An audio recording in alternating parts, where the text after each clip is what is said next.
Hello, this is Dr. Paul Cottrell. Please go to my store, the-studio-reykjavik.com, and help support the great work that I do by donating. You can donate through Stripe, PayPal, or buy me a coffee. You can be a paid member to my Patreon channel or my Substack channel. You can also follow me on X and GETTR, TikTok, YouTube, Brighteon, Bitchute, and Rumble.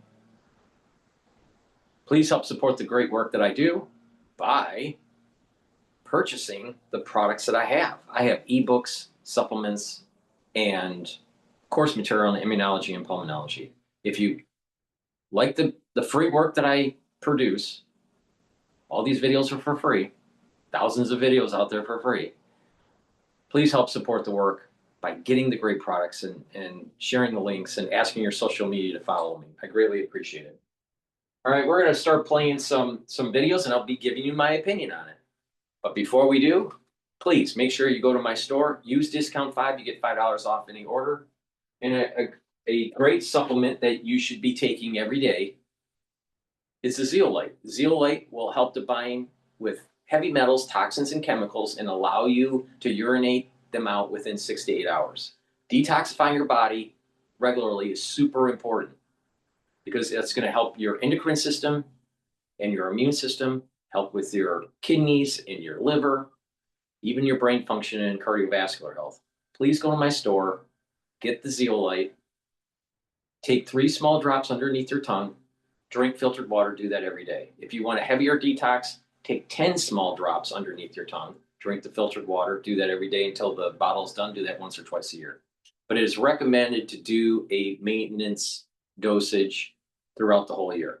Please go to my store, the-studio-reykjavik.com, and get the zeolite. It's powerful stuff, and detoxifying your body is super important for overall health. And when you're detoxifying your body and you're improving your immune system and your endocrine system, your other organ systems, you're slowing down the aging process.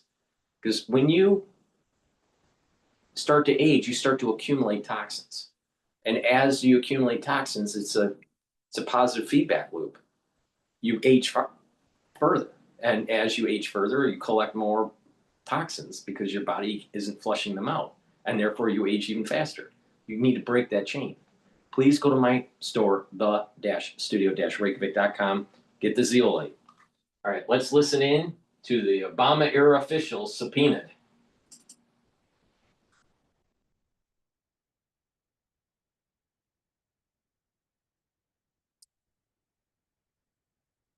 Have your fields, hit your departments, set your price.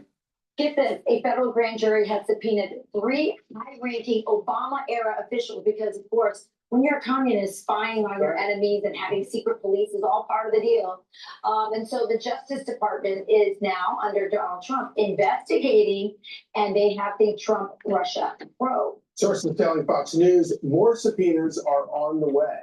Chinley Painter here with the latest details. Good morning, Chinley. Hey guys, so law enforcement sources to Fox News Digital say that up to 30 subpoenas related to the probe will be issued in the coming days. It's all part of the Justice Department's investigation into the origins of the Trump-Russia probe. We know a federal grand jury has subpoenaed former CIA Director John Brennan and former FBI officials Peter Strzok and Lisa Page. The Brennan investigation came after CIA Director John Ratcliffe this summer declassified a new lessons learned review that determined the CIA, FBI, and national security agencies' intelligence community assessment, or the ICA, examining Russia's interference in the 2016 presidential election, deviated from intelligence standards that led to some, quote, procedural anomalies. And records also declassified further revealed that Brennan pushed for the Steele dossier, a discredited anti-Trump document, to be included in that 2017 ICA, even though he testified differently to the House Judiciary Committee in May 2023. Here's Brennan commenting in July about Brennan, CIA director, should have been charged for lying to Congress. But this seems to be a habitual thing when it comes to the CIA. No, we don't want to touch the CIA. They're special. They're part of the national security state.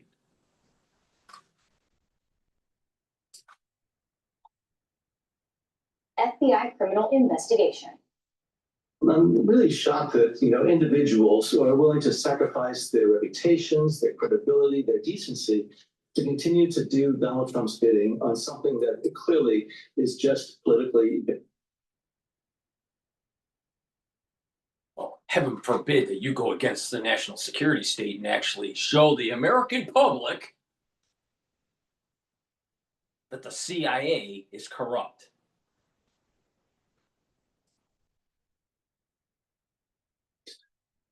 As far as Strzok and Page, they first came under scrutiny in 2018 when the Justice Department uncovered a series of anti-Trump text messages between them. Both were assigned to work on Special Counsel Robert Mueller's team in 2017. And Strzok, he's the FBI agent who in July 2016 opened the FBI's initial Russia investigation. Guys? All right, Chandler, thank you very much. And it's so important to keep in mind that the biggest fracture of the, we talk about constitutional crises. The biggest fracture, I think, in our lifetime was when the Obama administration decided at the height of a presidential campaign that they were going to launch a federal investigation into the campaign, into their opponent, their leading opponent. And everything that has happened since then is downstream from that decision. And it was a decision made in the Oval Office by Barack Obama, Joe Biden, and all of those. It's a combination of the national security state and an overzealous Democratic Party. That's the problem. They all need to hang from a tree in front of the White House. Yeah. And it had such a pernicious effect because then January 6th came and they thought, oh, now we've got this news, January 6th, and then they tapped into the phones of over 160 members of Congress.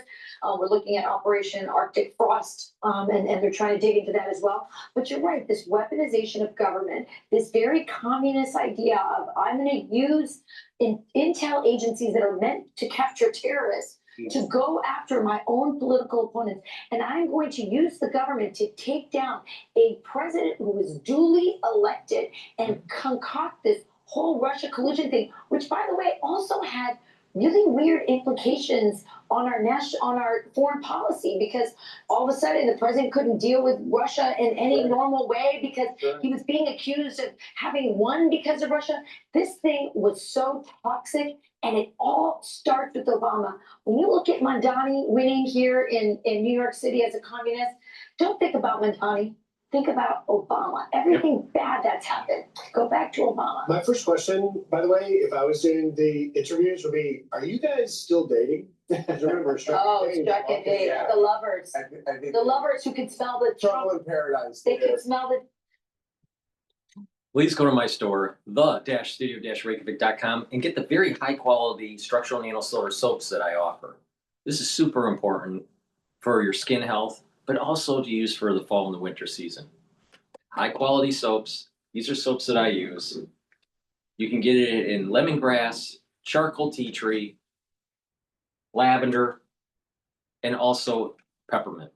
And like I said before, not only are these great for your health and wellness, but they're perfect for gifts during the holiday season. Go to my store, the-studio-reykjavik.com. Get a few bars for your household and for gifts. Share it with your friends and family. And get people to start becoming healthier by maybe making a New Year's resolution saying, hey, you're going to focus on improving your immune system and slowing down the aging process, and you're going to get healthy. That's awesome.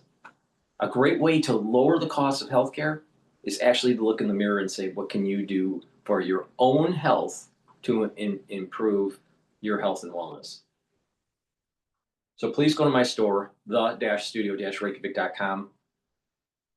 Use discount 5, all caps, discount 5. You get $5 off any order. All right, let's listen in to Victor Hansen. Hey boss, just arrived on site. Gearing up now. Time that it's costing your business. With connecting GPS clock-ins, you'll avoid overpaying Nancy Pelosi was going to warn federal ICE agents if they acted improper, then she would order their arrest. Mayor Brandon Johnson said that he was going to actively oppose the enforcement of federal law within Chicago. Los Angeles Mayor Karen Bass and other city and county authorities are going to work on apps and mechanisms by which anybody would have prior notice of the location of ICE officers. Mayor Zoran Mamdani said that he is going to sever the relationship between the city of New York and federal jurisdiction authority. I suggest that all of these entities, authorities, mayors, governors read Article 6 of the Constitution, especially the paragraph known as the Supremacy Clause.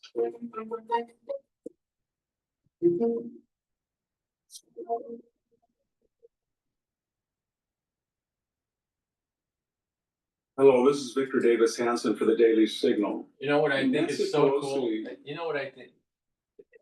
You know, the podcast world has changed post-COVID, and it kind of started moving towards this direction during COVID. But I'm going to be talking about two different things that seem disparate. One is I'm starting to notice that a lot of podcasters are affiliated with some sort of organization, and then they plug certain types of, because they're an influencer and they have a lot of followers, they start plugging, different services, especially internet type services. So that's one issue that I'm noticing with a lot of podcasters is that they're part of an amalgamation of a network, kind of like a podcast network. And then, they are almost like syndicated in a way, but they're pushing products, right? So beware of these syndicated realms, right? I think just podcasters should be independent. That's my take on it. They shouldn't be part of an amalgamation. But what's interesting with Victor that I like, I think it's once in a while you learn a little bit about someone when you're looking at the background, right? I love this idea of having the Greek war helmet in the background, right?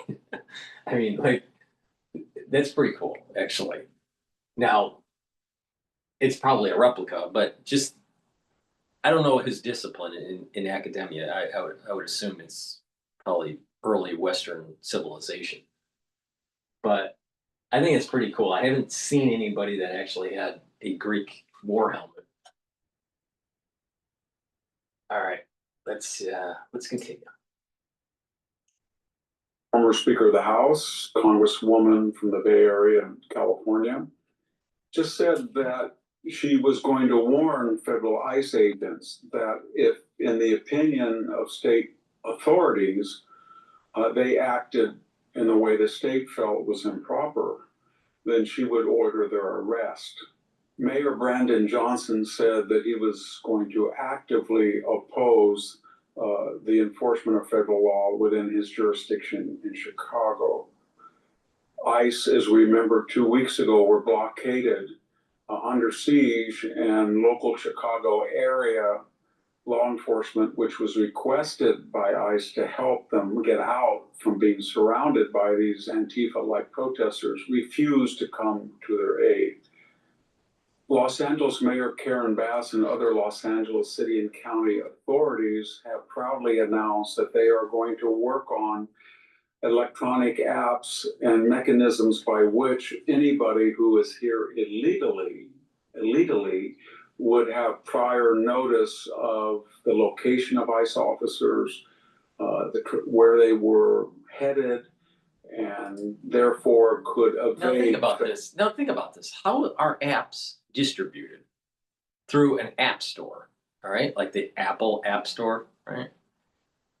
Or the Microsoft App Store. Google has one, or the Android App Store, right? So why can't these tech companies prevent them from distributing the app? Because the tech companies are trying to circumvent the Trump administration.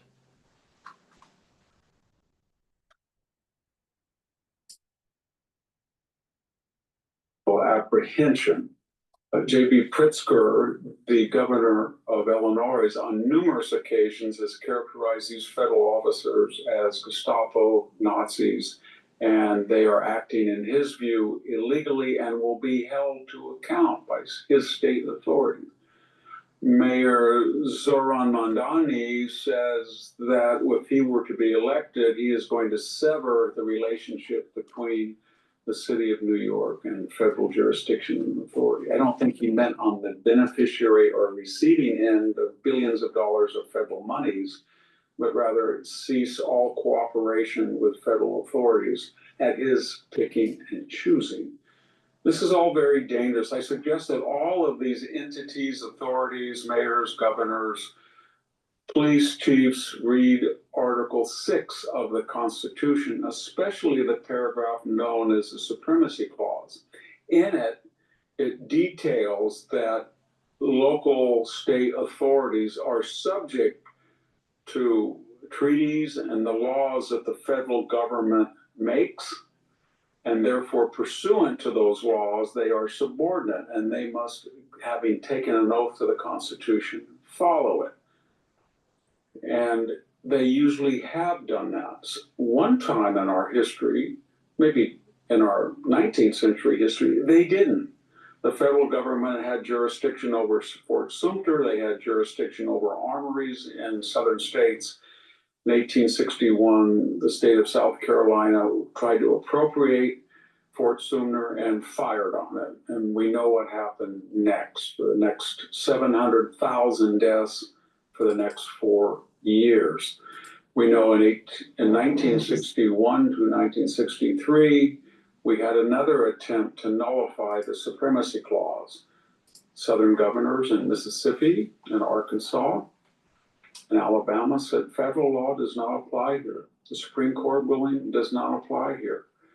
In our opinion, we can run our schools the way local people want, and we're going to resist you. And the Eisenhower and then later the Kennedy administration said, no, you're not. We have the federal government's military, and we can federalize and hold you in contempt and arrest you because of the Supremacy Clause.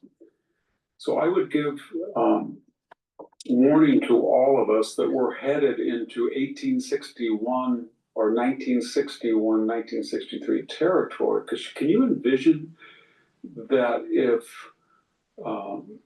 Mayor Johnson of Chicago says he's going to stop ICE from carrying out their duties, or if a local sheriff or a city policeman is ordered by authorities in San Francisco, according to the prompt of Congressman Nancy Pelosi, to arrest an ICE officer because in their opinion, they feel that they are deporting someone who doesn't have a criminal record. Of course, it's a crime to enter the United States.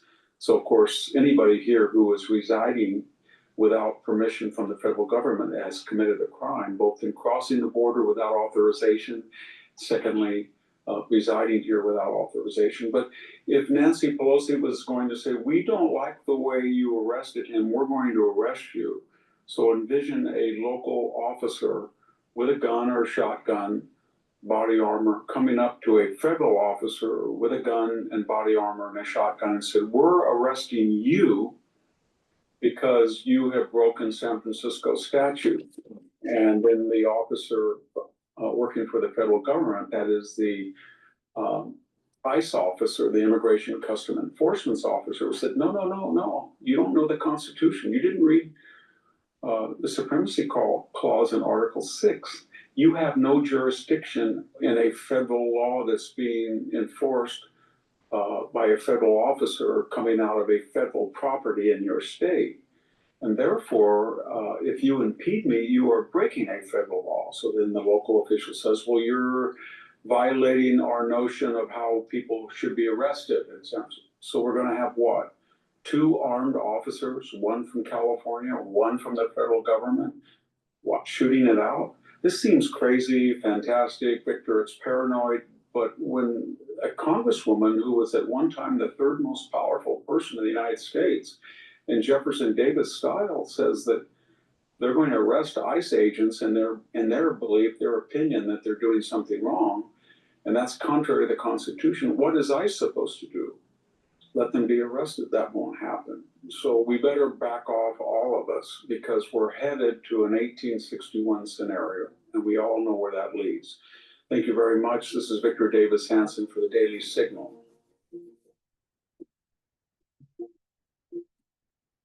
Thank you for tuning in to the Daily Signal. Please like, share, and subscribe to be notified for more content like this. Please go to my store, the-studio-reykjavik.com, and get the complete multivitamin. Why? Because this has the multivitamins that you need for proper enzymatic activity. And when your enzymes work properly, your cells work properly. And when your cells work properly, your tissues work properly. And when your tissues work properly, your organs work properly. That means your body is reaching homeostasis, and your body is healing, and your body is slowing down the aging process. When your cells don't work properly, you start to break down like an old car. And then all of a sudden, the engine doesn't work anymore and you die. So take this complete multivitamin, slow down the aging process, and stack it with the many other supplements that I have to slow down the aging process. This is something that I've been working on since I was 16 years old, on stacking certain things in a certain way to slow down the aging process. Now, back in the day of the 80s, the 1980s, it was primarily antioxidants. And then you start, and then other supplements came onto the market, either in tablet form or in powdered form, and sports medicine became more in vogue, understanding how the aging process actually happens, and geriatric care, understanding in the blue zone some of the individuals that have longevity. All this coupled together over time has allowed me to tweak my protocol. And so these supplements that I keep on telling people to get are the supplements that I use to actually slow down the aging process. And like I said, I've been tweaking this since I was 16 years old, slowly developing something that is more robust, more effective. So please go to my store, the-studio-reykjavik.com, get this multivitamin. A good multivitamin is really important as a foundational piece to build your anti-aging longevity protocol. This is easy to digest. Go to my store, make sure you use discount 5 and you get $5 off. Now, I've been doing this for a very long time. And like I said, each decade there's something new that comes to the market that tweaks it. But it's really simple. Bringing down inflammation, detoxifying your body, soaking up free radicals. And when you couple that all together and you have a holistic approach on life, proper diet, proper exercise, filter your water, stay away from processed foods, be careful on the sugary substances, have mindfulness or spirituality in your life, bring your central nervous system to parasympathetic instead of sympathetic. That way you're more calm, getting proper sleep, learning new things, being active, some resistance training, cardiovascular, stretching, and balancing. Those are all super important. If you just do resistance training, you're doing it wrong. If you're just doing yoga, you're doing it wrong. If you're just doing stretches, you're doing it wrong. If you're only running, you're doing it wrong. You have to do all 4 modalities of exercise. So please go to my store, the-studio-reykjavik.com, and follow my advice, and you're going to slow down the aging process, and you're going to be more healthy. When you're more healthy, you're going to have more longevity, and you're going to reduce your healthcare costs overall as you age. Please go to my store, the-studio-reykjavik.com. All right, birth to Chuck. Senator Kennedy calls Schumer Schumer's comment, the dumbest thing possible. All right, let's listen in on Earth to Chuck. Right now on the Senate floor, as they try to break through this impasse on the longest shutdown of the federal government in modern history. So Democrats are making a list of demands to get the government reopened ahead of their potential 15th vote, which could come at any time now on this Friday afternoon. Listen to what Minority Leader Chuck Schumer proposed just moments ago. Democrats would like to see an end to this shutdown, and we want to respect Leader Thune's desire not to negotiate on ACA until after the government reopens. Therefore, we'd like to offer a simple proposal that would reopen the government and extend the ACA premium tax credits simultaneously, and then have the opportunity to start negotiating longer-term solutions to healthcare costs. Okay, so there you are. Louisiana Senator John Kennedy joins me now. He serves on the Budget and Appropriations Committee. Senator Kennedy, welcome. Always good to have you with us. What is your response to Chuck Schumer's proposal here to keep those ACA benefits going for another year, bipartisan committee to work on those and reopen the government with a clean CR?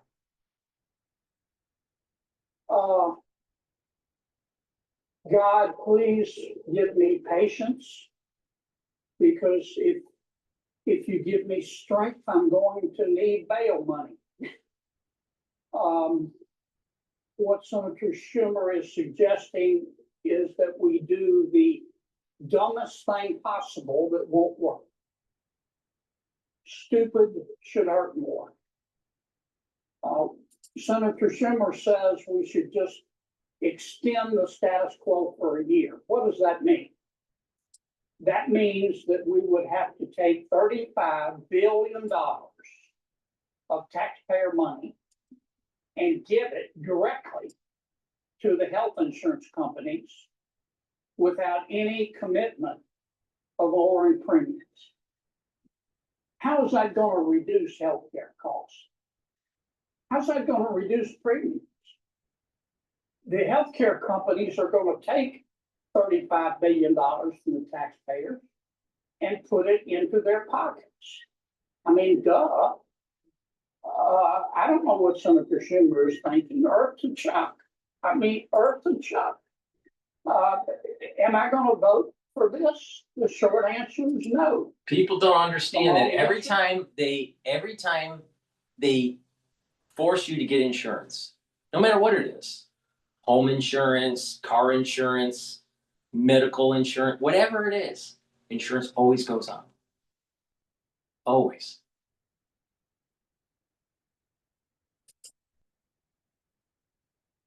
Hell no. I think we're just going to have to get used to the fact that we've been in a shutdown. We're going to be in a shutdown for a while. I voted 14 times to lift the shutdown. The Democrats and Senator Rand Paul have voted 14 times to keep the government shut down. We're just going to be here for a while. Okay, it doesn't seem like what Senator Schumer just proposed is really any different than where Democrats have been all along. They wanted $1.5 trillion.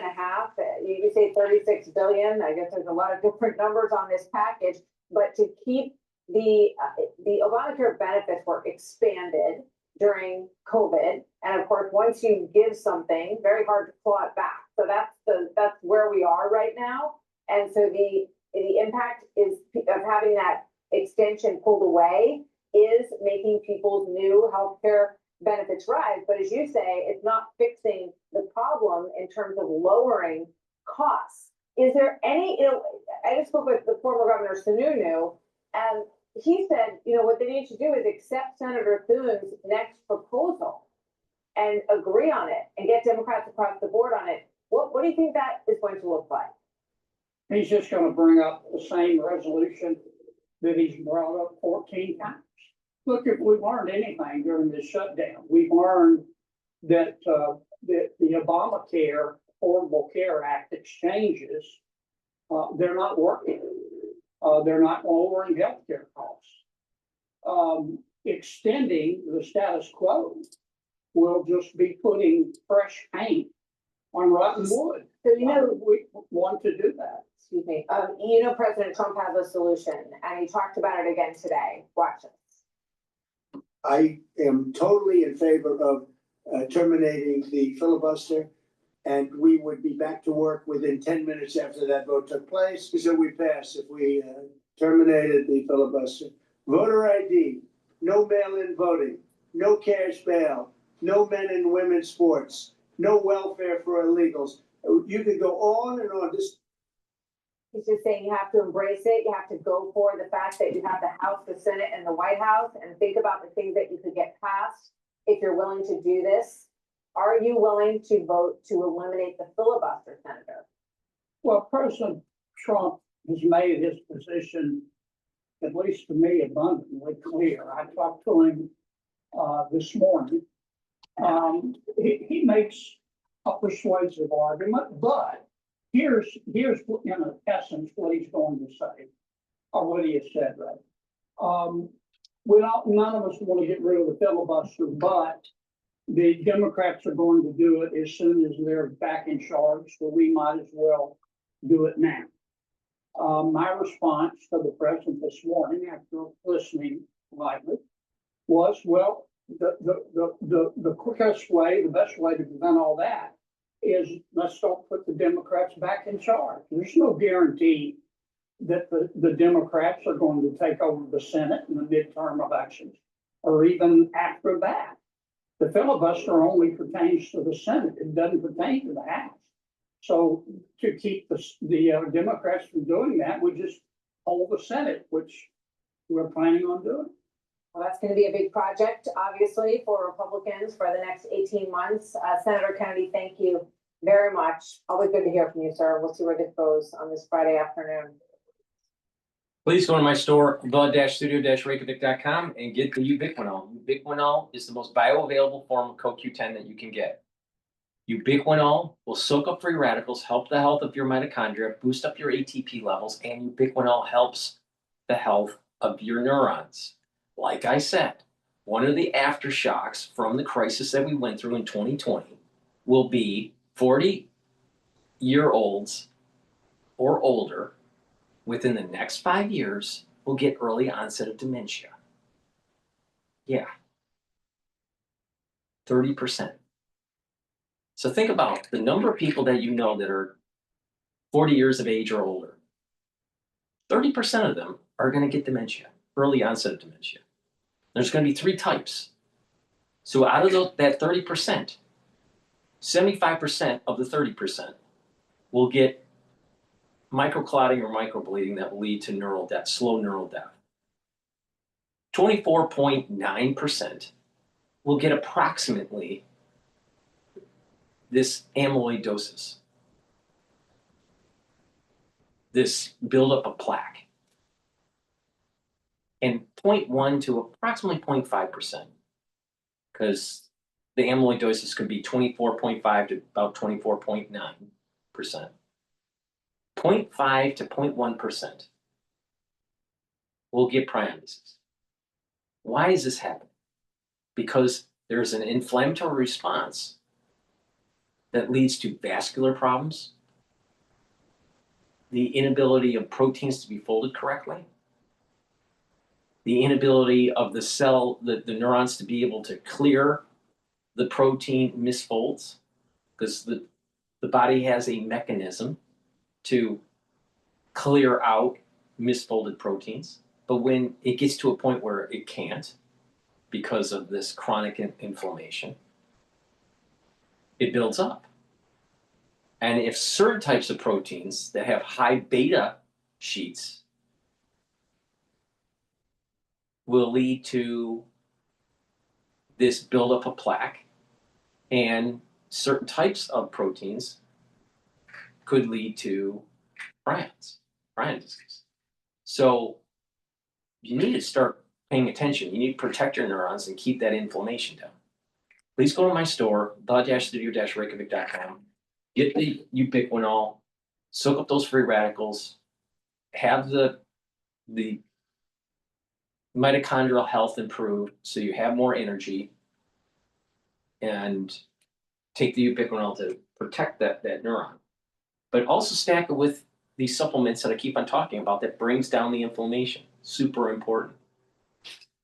Please go to my store, use discount 5, you get $5 off any order. All right, let's listen in to the most US companies announced most October job cuts in over 20 years.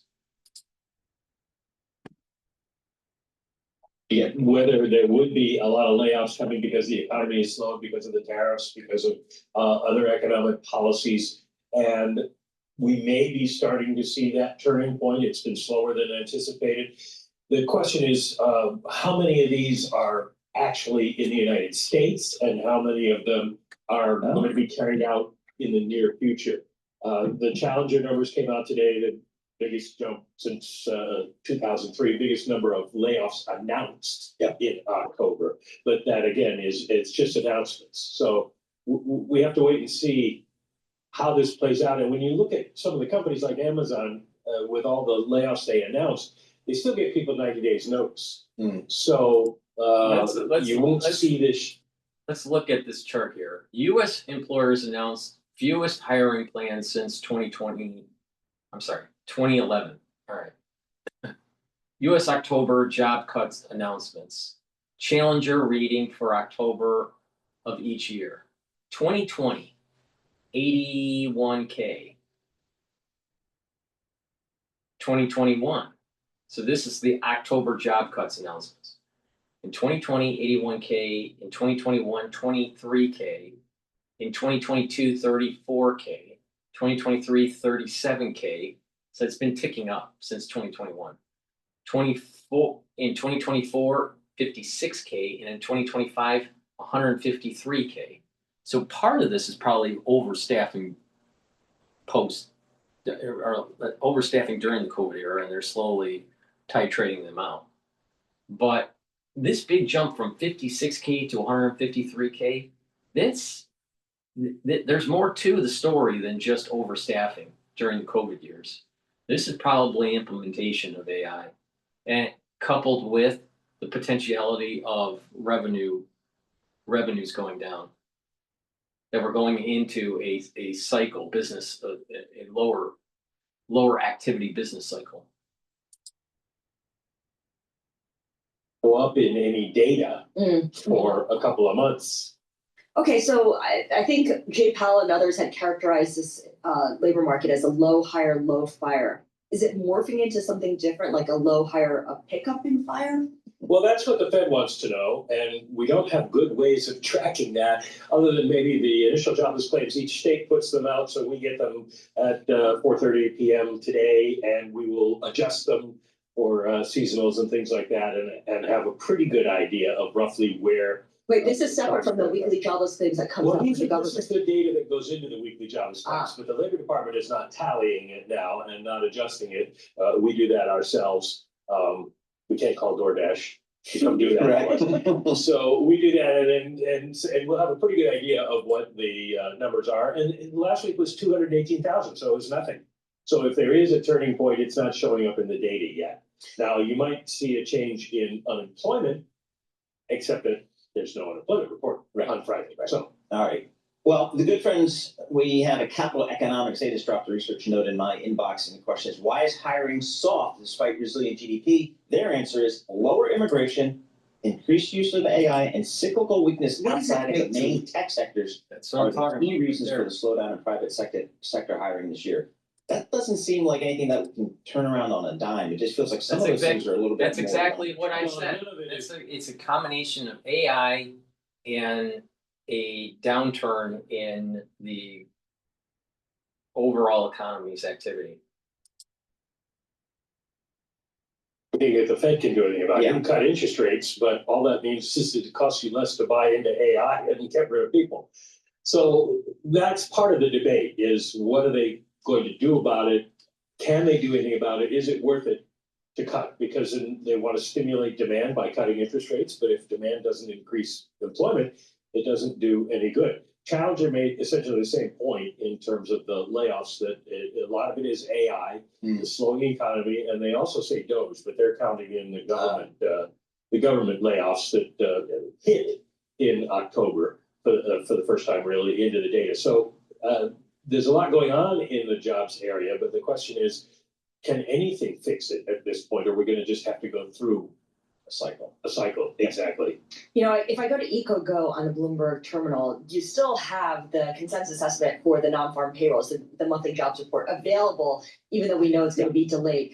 How do economists put together their estimates if they don't have the September data to work from? I mean, are they kind of just stabbing in the dark right now? You would be stabbing in the dark. You'd be looking at the other indicators that we do get, the ISM numbers, the ADP numbers, things like that, and try to match them up to what's happened in previous months, with similar numbers. But it is just a shot in the dark at the moment because you don't have the October baseline. You don't have the September baseline for the October numbers. So it's kind of hard. But what's funny is I looked at that yesterday, and the consensus was for 38,000 jobs, and now it's for what, minus 20? So yes, exactly. It's like all these guys just piled in with the negative numbers because they think things are sounding bad. One thing I point out from Challenger is they say that seasonal hiring plans are the lowest since they started tracking them in 2012. Really? So robots are getting that the could jobs. say something beyond the labor market, could talk about what retailers are thinking it's going to happen. Level up your credit card game with the new Crypto.com Visa Signature Credit Card.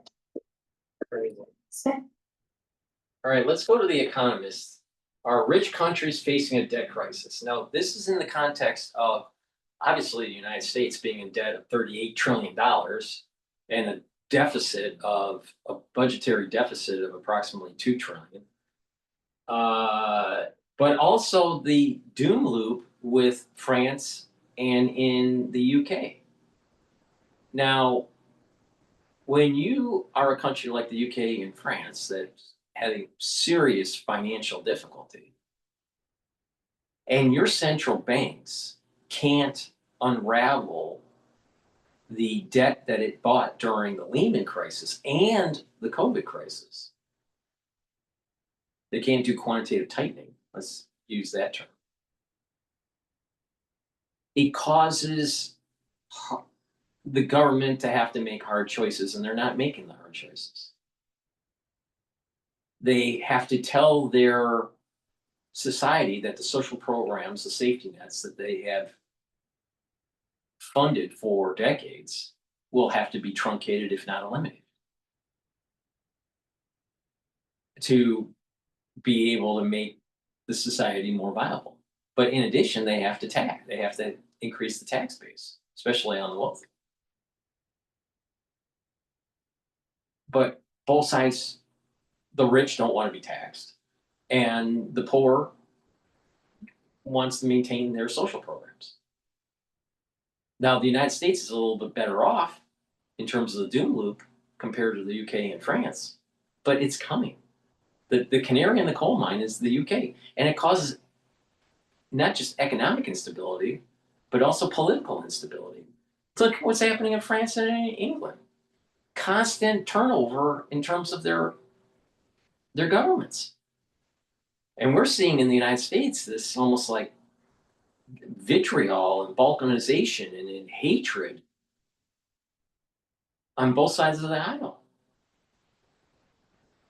It's become, a cage match. So this is not healthy for society at all. And then you throw in AI and robotics. I mean, Optimus from Tesla saying that they're going to sell these robots for $20,000. Tesla stock's going to go to the moon, but the thing is that shortly after that, no one's going to have a job. I don't see how if a government and a household has debt, how are you going to pay off that debt when everyone's laid off? How? You'd have to have a jubilee. You have to have some sort of debt forgiveness. You'd have to have some sort of sabbatical, some sort of great reset. in terms of finances. People were talking about the Great Reset during COVID. Great Reset wasn't COVID. Get real. Never happened. But there may be a Great Reset with major implementation of humanoids in the job market. All right, let's continue here. Just take us through what's been happening to public debt in advanced economies. It's at a really historical high across advanced economies. It's And the reason why, anytime. and The Economist promotes Keynes. All right, they don't promote Hayek. But you have developed economies that have pushed a Keynesian monetary policy and fiscal policy, where whenever there's a crisis, even if it's somewhat benign, you just keep on funneling. So a regular recession, print more money and create more fiscal stimulus from the government, even with a benign recession. And then all of a sudden, you may have crises like Lehman and COVID, where you go in and print even more money and buy assets and have even more unproductive fiscal policy. And eventually, it comes home to roost. Eventually, the debt builds up to a point where the society is no longer functioning, because the Keynes never had an intention to pay it back. Now, they didn't even pay attention to Keynes. Keynes wasn't Keynesian. That's the weird thing about it. Keynes wasn't this ultra, interventionist, where every time you go in and print more money and every time there's a problem that you have a fiscal stimulus. What happened was that the Keynesians took what Keynes said and put it on steroids. They accentuated it. They applied it to everything. This is where the term political economy comes in, or a political economist, right? Because they thought that they could engineer the economy every time there's a downturn. Oh, you create more debt, don't worry about it. Well, it's now a time to worry about it. So we're at this point because of these individuals that thought that there's a free ride in monetary policy, in fiscal stimulus. Now, Keynes said you intervene and then you tax later. You intervene and tax later. What happened? You intervene and there's no taxes later to pay off the debt. So we're at this point because The Economist promoted Keynes. And so Keynes is just the beginnings of this socialism. And then you take it one step further. People in intelligentsia took the policies of Keynes,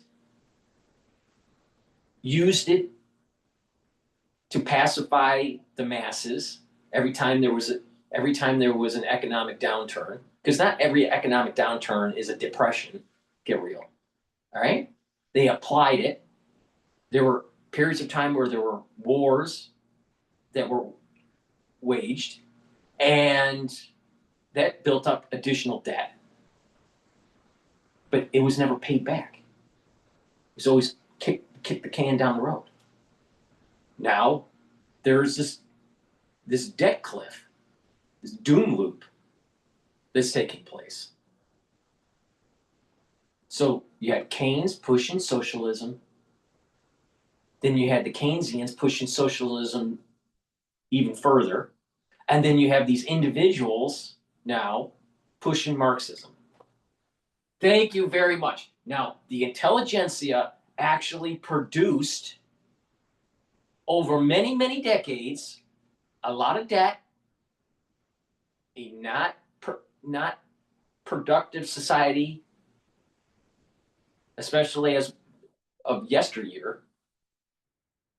And now we have Mamdani pushing democratic socialism. Democratic socialism is an appendage from Keynes. Keynesian, the Keynesian economist. And the Keynesian economist is an appendage from Keynes. Now, Keynes wasn't a Marxist, but it was a slippery slope that took place. And now all of a sudden you have these countries that are over indebted. Brought to you by The Economist. Since the Napoleonic War. Why has this happened? It's happened for a few reasons. One is that in recent years we've had, or recent decades, I should say, we've had a series of crises: the global financial crisis, the COVID-19 pandemic, the energy crisis in Europe, which has led to sort of. And they were using Keynesian economics, and they didn't even follow the comma after when Keynes was explaining what you need to do. It was intervene, comma, then tax after the crisis is over, period. They forgot to read past the comma.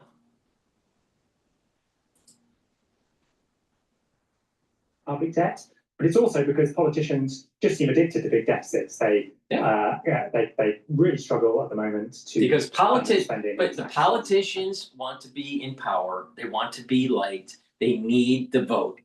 And the stupid people, the plebs, constantly think that there is a free ride.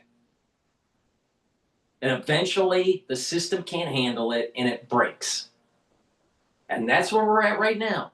We have a broken economy. We have a broken society that's heavily in debt, and that's at the sovereign level, and that's also at the private level.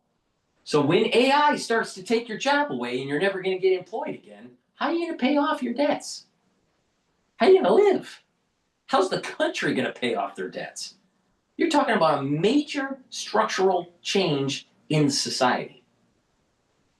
It is the ultimate test of a constitutional republic. And the way I'm seeing it, it's probably going to fail. It's probably going to succumb to socialism, communism.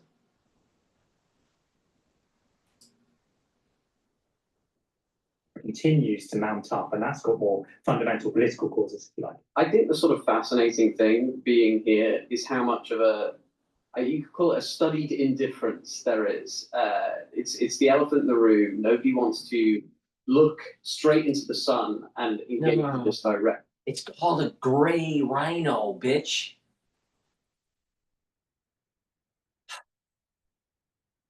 Another pseudo-intellectual.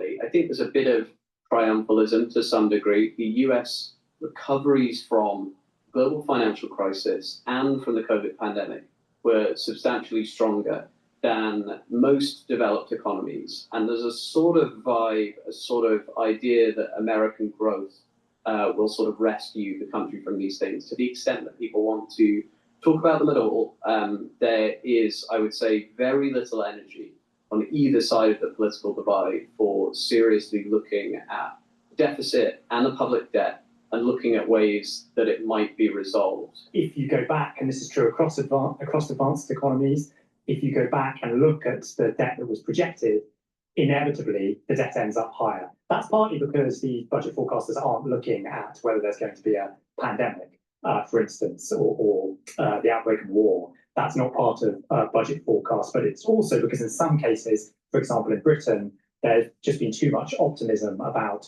productivity growth. So easy money helped to accelerate the problems with Lehman. More money was sloshing around, creating derivatives that led to a financial breakdown. On top of your regulators, the bank regulators weren't paying attention. Why were there dark pools, especially in the derivatives market, in the swap market? That should have never happened. But because the financial lobbying group captures Congress, Congress wasn't willing to do anything about it. Some of these derivative markets should be closed, not allowed to happen. And there sure as hell needs to be more regulation on these banks to make sure that they don't blow up the economy. And the ones that do should be held accountable. Not just financially, but also criminally.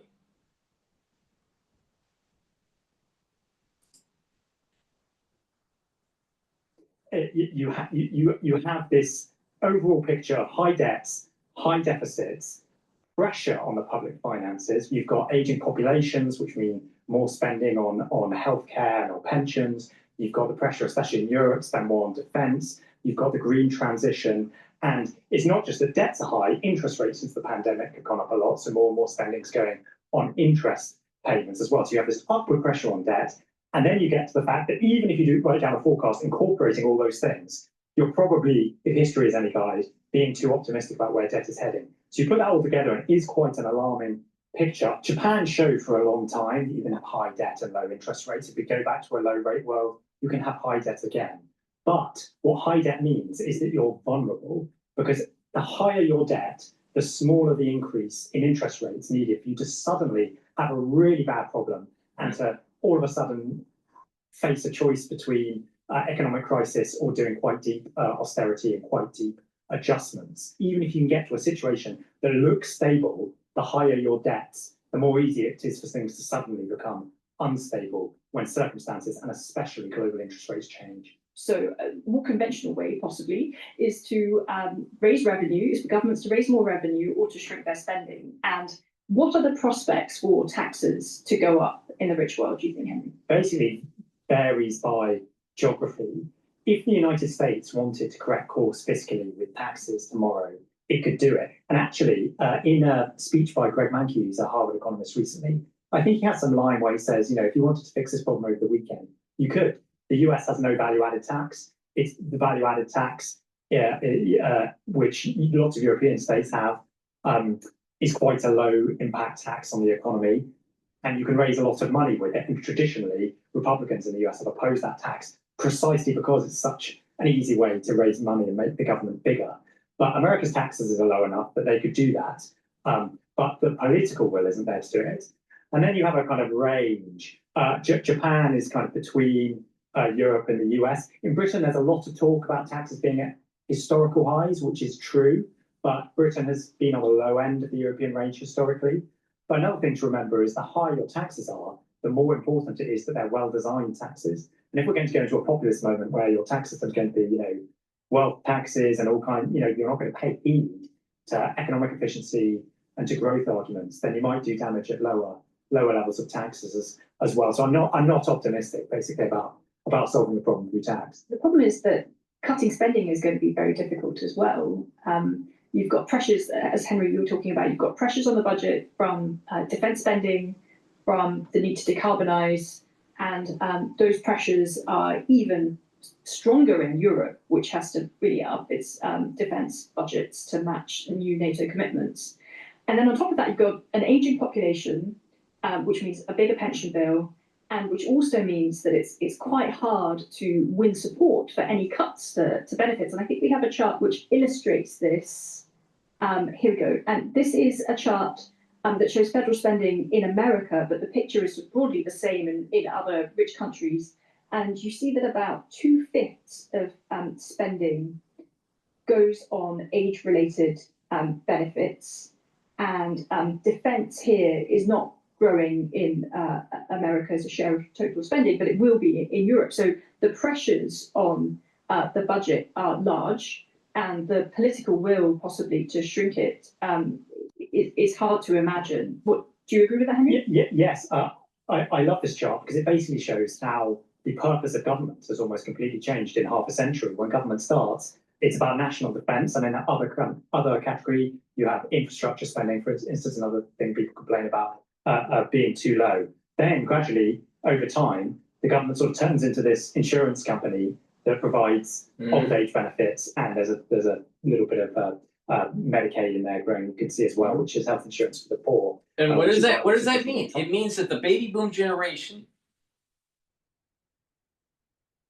is pulling social services, pulling tax revenue to benefit their generation, and creating a wake for future generations that have to deal with the debt. Self-centeredness. The baby boom generation right here. That's a classic. That's what happened. They've been in power for a long time. Long time. Gen X has not been in power yet for the presidential election. The baby boom generation has been in power since Bill Clinton in the United States.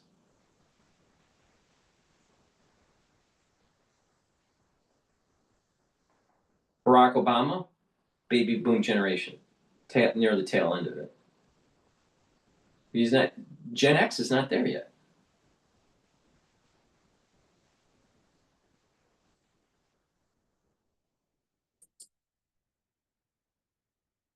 Bucket.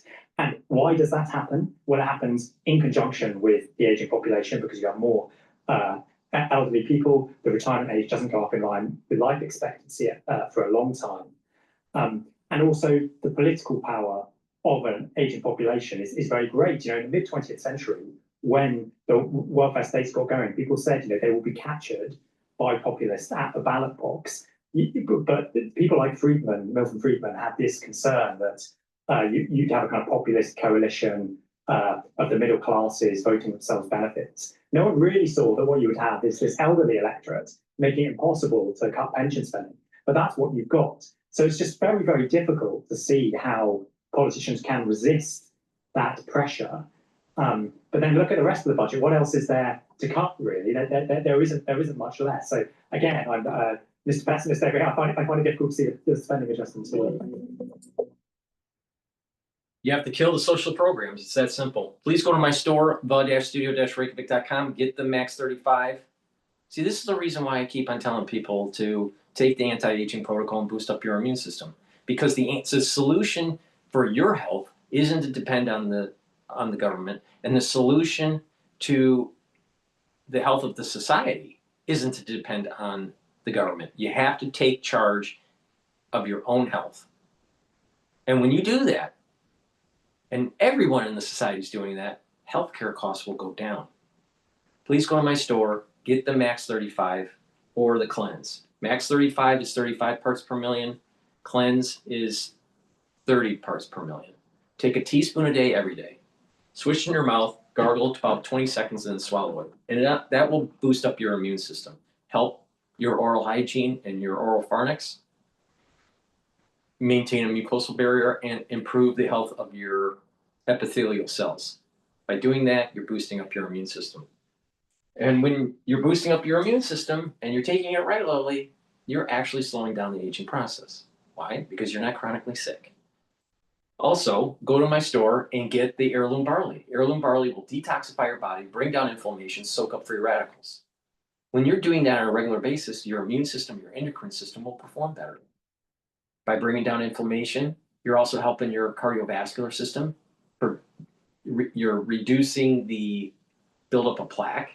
And by bringing down inflammation at the brain level, guess what? You're keeping your neurons healthy. And remember what I said. When neurons have lots of inflammation, it causes neural death or misfolded proteins that could build up plaque. So you don't want that. You want to keep that inflammation down. Very important. Please go to my store, the-studio-reykjavik.com, and get the heirloom barley. Use discount 5, you get $5 off any order. All righty, let's listen in.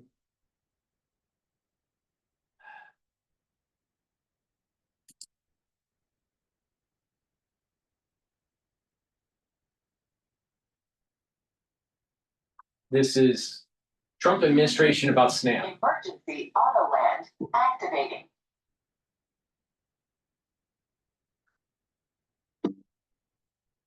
Ooh, time is your shift, sir. I'm not going to hot yoga, Linda.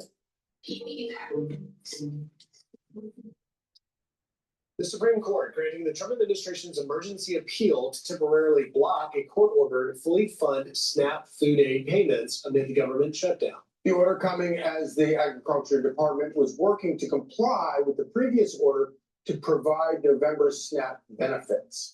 Here to react is Agriculture Secretary Brooke Rollins. Brooke, it's so great to have you back. We've been talking about ratings.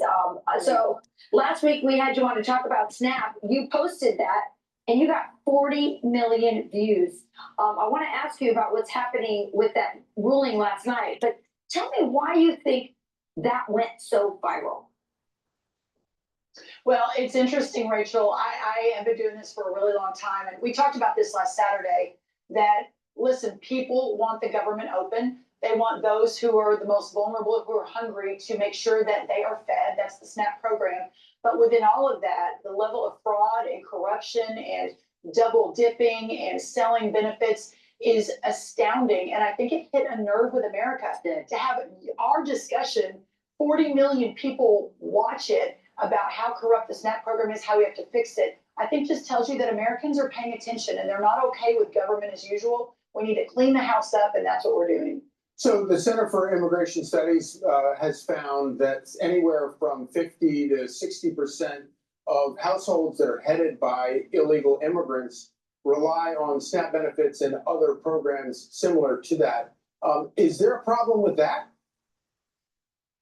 Well, we, at almost the very beginning, I think on my first day, I sent a letter to every governor in America saying, send us your data. No illegal aliens on any SNAP or food stamp or WIC program, period, full stop. Everyone said, oh, no, we're not doing that. It is illegal. I mean, it is not allowable. However, the 29 states, mostly red states, that sent us their data, what we found was really astounding. And now we're in lawsuits to get the rest of the data so that we can work to fix this. So there is no doubt that there is a massive, massive fraud in the program. But having said that, the Democrats have voted 15 times to not fund SNAP. There are legitimate families in this country that rely on that program to feed their family. We got to get the government open. Right. So, Madam Secretary, what is your reaction to this judge's ruling? Well, so last night, just to very quickly summarize for everyone, the Constitution, basically the executive branch takes the money from Congress, from the legislative branch. This goes back to the very beginning. We just can't create money out of the sky. And that's not how the United States works. It's interesting, the No Kings rally, right? Where they said, we don't want a king in America, except now they want a king that can create money out of the sky, the clear blue sky. And so a very leftist judge in Rhode Island said, oh, go create the money, everybody, go find it. And then the First Circuit basically agreed with that. But last night, y'all, Judge Ketanji Brown, no great friend of, free market and constitutional government, said, no, we need to stay this for 48 hours. The First Circuit needs to take another good look at this, that this probably is not constitutional. You can't just create money to fund a program that Congress uses to fund. All right, Secretary, we want to get to this because President Trump just posted this on social media last night. It says, while cattle prices have dropped substantially, the price of box beef has gone up.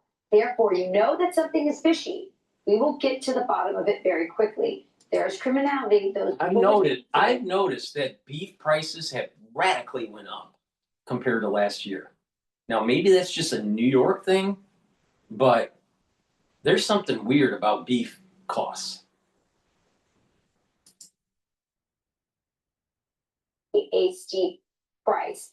And we're looking at right now on our screen, I don't know if you can see it, just the increase in beef prices, for ground beef or steaks, et cetera. Yeah, I've seen them. The largest ones are for steaks and like a roast, like a 3 or 4 pound roast kind of thing. So they're saying 18% up for uncooked beef roasts, 16% up for beef steaks. It's crazy. It's crazy. So I want you to address what the president's talking about, possible collusion or monopolies among the meat packers. But then I also want you to address something that we've been talking a lot about on the couch, which is the overregulation of processing, so that I don't personally want my meat straight from like these big, huge slaughterhouses and meat packing places. I want it to come from a small local place, but they're overregulated and they can't compete. So address both of those things. That's right.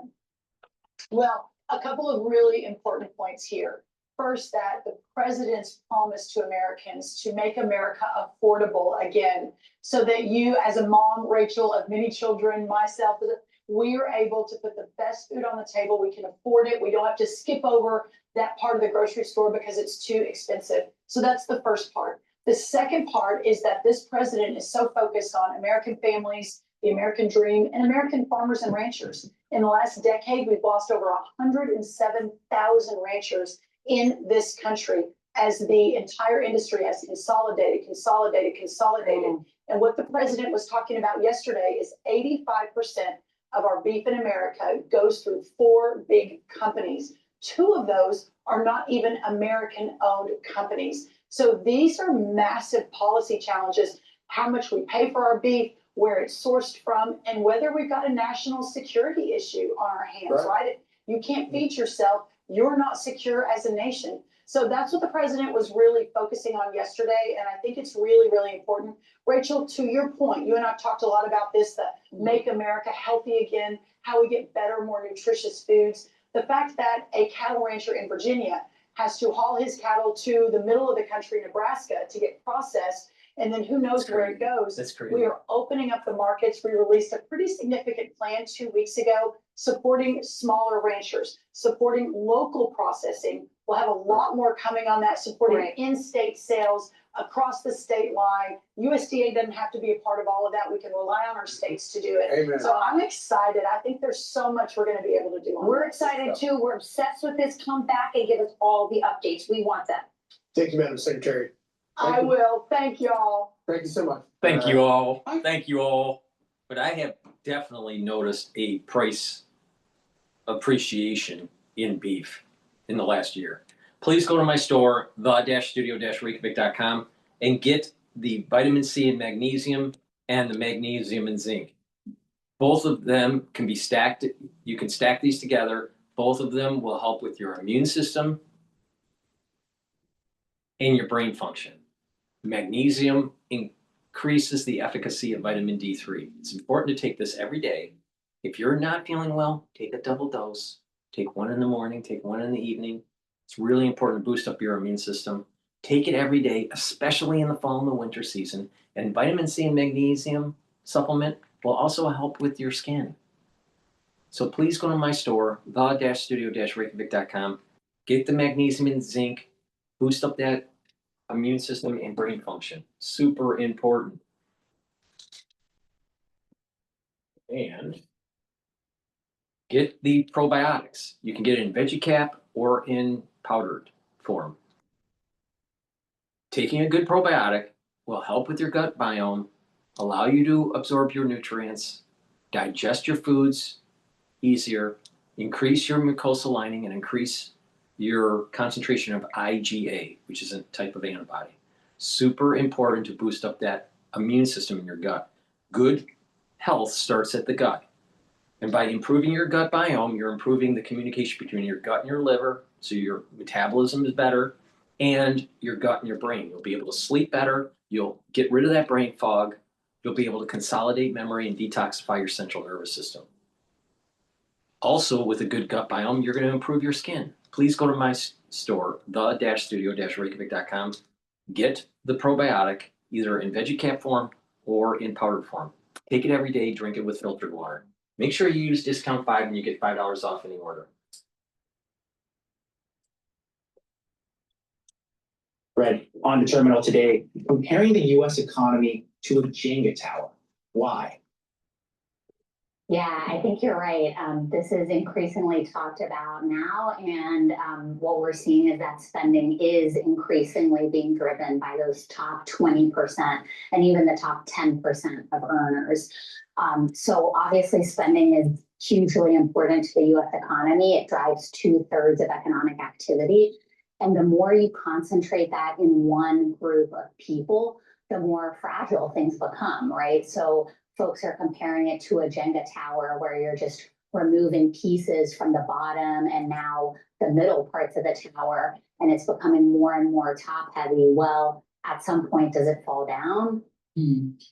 I really enjoy that imagery there of a Jenga tower, Katarina. We do see, as we mentioned earlier, the stock market down today, but it is important to know that the S&P 500 has returned more than 15% this year. I know that the market isn't necessarily the economy here, but what is your sense on the divide between stocks and the U.S. consumer? Well, I think what it's showing is that that those stock market gains are really supporting the consumption you're still seeing at the top, because we know that stock ownership is really a divided thing in this country as well, right? Most, only not a huge amount of people in the US own stocks. It's concentrated in the wealthiest individuals. And so when stocks do well, the wealthy spend or keep spending or feel confident enough to spend, right? But it doesn't really help those at the bottom or even a lot of those in the middle because they don't own stocks. In a lot of cases, they also don't own other assets that have been appreciating quickly, like homes, right? So they're not benefiting from those gains. So yes, absolutely, the stock market is still up. The economy is still growing by many measures pretty robustly. So we're not, looking at an imminent recession, but it is, these little things do start to add up and they just do create a kind of more fragile landscape for the economy. Yeah, Katarina, because I think you spoke to Peter Atwater, who I'm a big fan of, who really coined that phrase K-shaped recovery. And I know he was posting on social media today about there being a longer leg to the bottom of the K and that upper leg getting a bit smaller, more pinched. What's your read of the state of the economy? Are we continuing to see really the top 1, 2, 3, 4, 5% of consumers carrying and people having to downgrade? And what are we hearing from companies reporting earnings on that? Yeah, I think that is really what you're hearing right now. When the economy started recovering from the pandemic, you had pretty widespread benefits at that point. You had lower income folks really seeing their wages increase at a good clip, outpacing inflation and rising faster than wages for those at the top.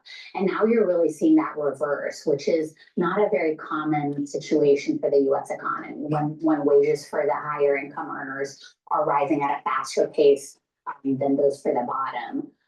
And you're hearing it from companies as well. Across earnings, really over the past few weeks, we've heard that companies are really seeing their bottom line buoyed by those at the top, by luxury spending, things like that. Whereas, the lower end consumers are really not spending. Spending has kind of flatlined. And now, worryingly, you're seeing that creep into more of those middle income consumers.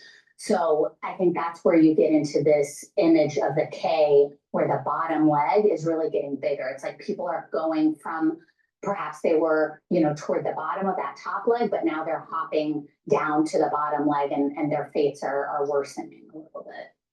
So, of course, we know the shutdown has prolonged to be the longest in all of U.S. history here. And we do have the Challenger data, but clearly no inflation data. We are experiencing, of course, a data drought here. But the Fed's Austin Goolsbee pointed to this as a driver of the unease regarding rate cuts. How does this lack of data actually impact expectations for the Fed's next move?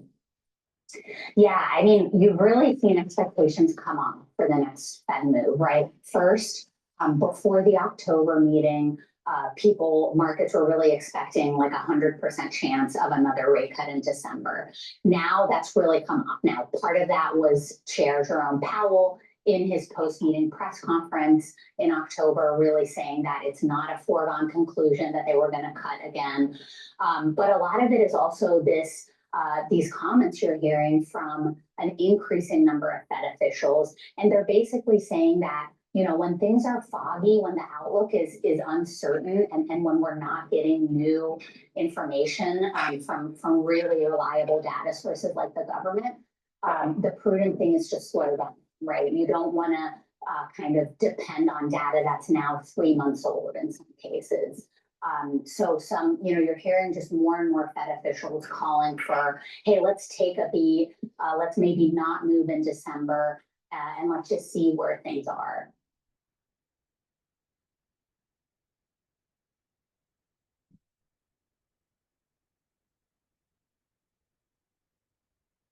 Stuart, I want to start with you and have you parse Rita's comments for a second. The economy, he said, All right. it's in good shape. Do you agree? We're going to go to the tariff trial that's at the Supreme Court. Before we do, please go to my store, the-studio-reykjavik.com, and get the Myotrol. Myotrol will help to build muscle, maintain muscle.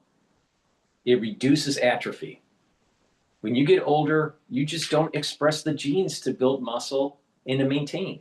So roughly around age 40 for males and females, you start to lose muscle.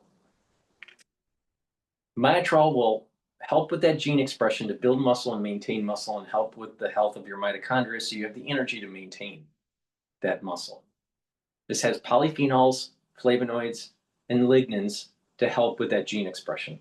Take this every day and do some resistance training throughout the week to build up muscle, especially your back muscles. Focus on back muscles too. That's an underdeveloped area. And by improving your posture and developing those back muscles, you're going to improve your lymphatic flow and your venous return flow. Super important for overall health. And you're strengthening your back and improving the density of the vertebrae. So this is part of a longevity protocol. So please go to my store, the-studio-reykjavik.com. It's the-studio-reykjavik.com and get the Myotrol. Take it every day. Please go to my store, use discount 5, save some money. Discount 5, all caps, discount 5. You get $5 off.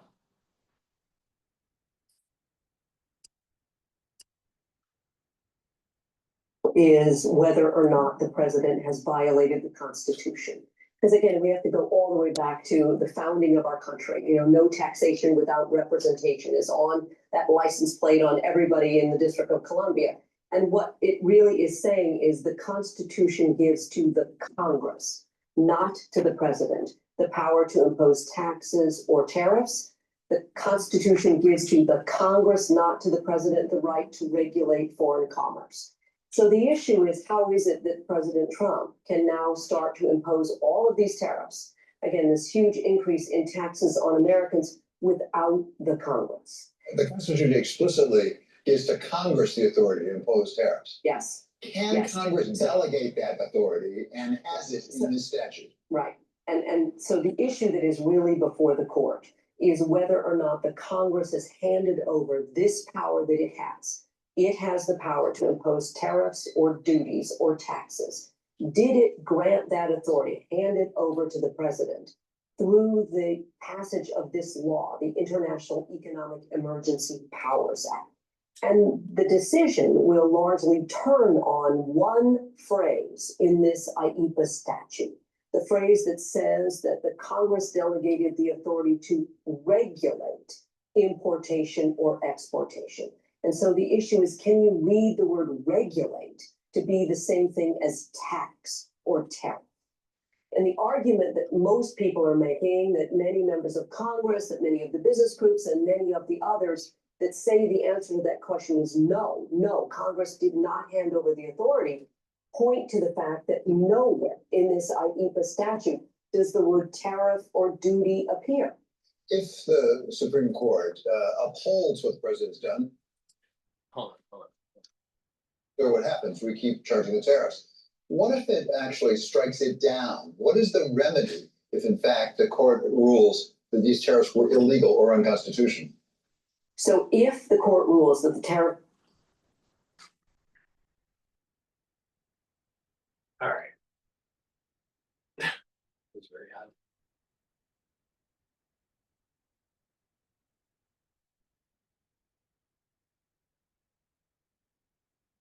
Come on, there's too many damn idiots. As we enter the AI super cycle, latency becomes a currency. And that means the data needs to be processed as close to the.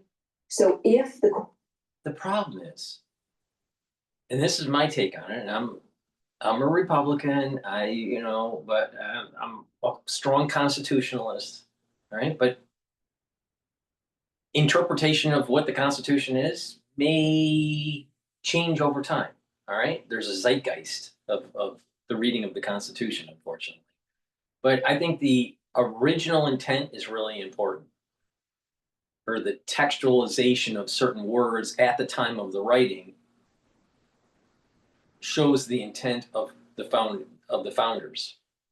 Okay, with that said, and I read the recent book from Amy Barrett about this particular subject matter, about actually interpreting the Constitution. It's a great read. I don't think she's a great writer per se, but I think it was an important read to understand how the sausage is made at the Supreme Court. I think she did a good job in that. Maybe she wrote it, maybe she didn't. I don't know, but it's under her name. I don't know if she had a ghostwriter. I suspect that she probably did have a ghostwriter. But okay, with that,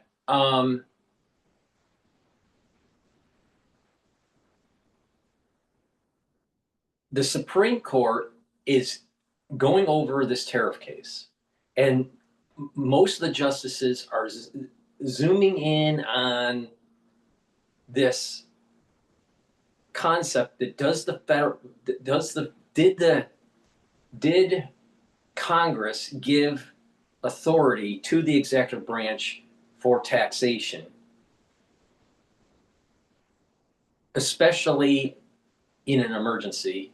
And then, are we in an emergency or are we not? Now, I personally think that the particular statute that the administration is using to issue tariffs is probably faulty, and that we're not in a quote an emergency. Now, one would have to define an emergency. Is an emergency over a 5-year period? Is it an emergency imminent, where it's within days, weeks? What's the duration of an emergency? What's the event horizon of the emergency? When's the sunsetting of the emergency? That has to be teased out. Now, I personally think that the Trump administration will lose at the Supreme Court on this, because I don't think that Congress gave the authority to the executive branch to have carte blanche authority on taxation. The problem comes in is that Congress should be doing their job and stating, we are going to issue tariffs. We're going to be focused on certain types of industries to make sure that we bring back our manufacturing and we have war prowess, especially if we have a conflict with China. It's in Congress's power to do this. The Supreme Court isn't saying that Congress can't issue tariffs and give certain special privileges that are sunset, that have a sunset clause for the executive branch. So Congress, we're at this point where Trump's administration is at the Supreme Court litigating this issue about tariffs, because Congress isn't willing to do their job. Now, who's pushing this? Who's pushing the lawsuit? Who's pushing this? It's corporate.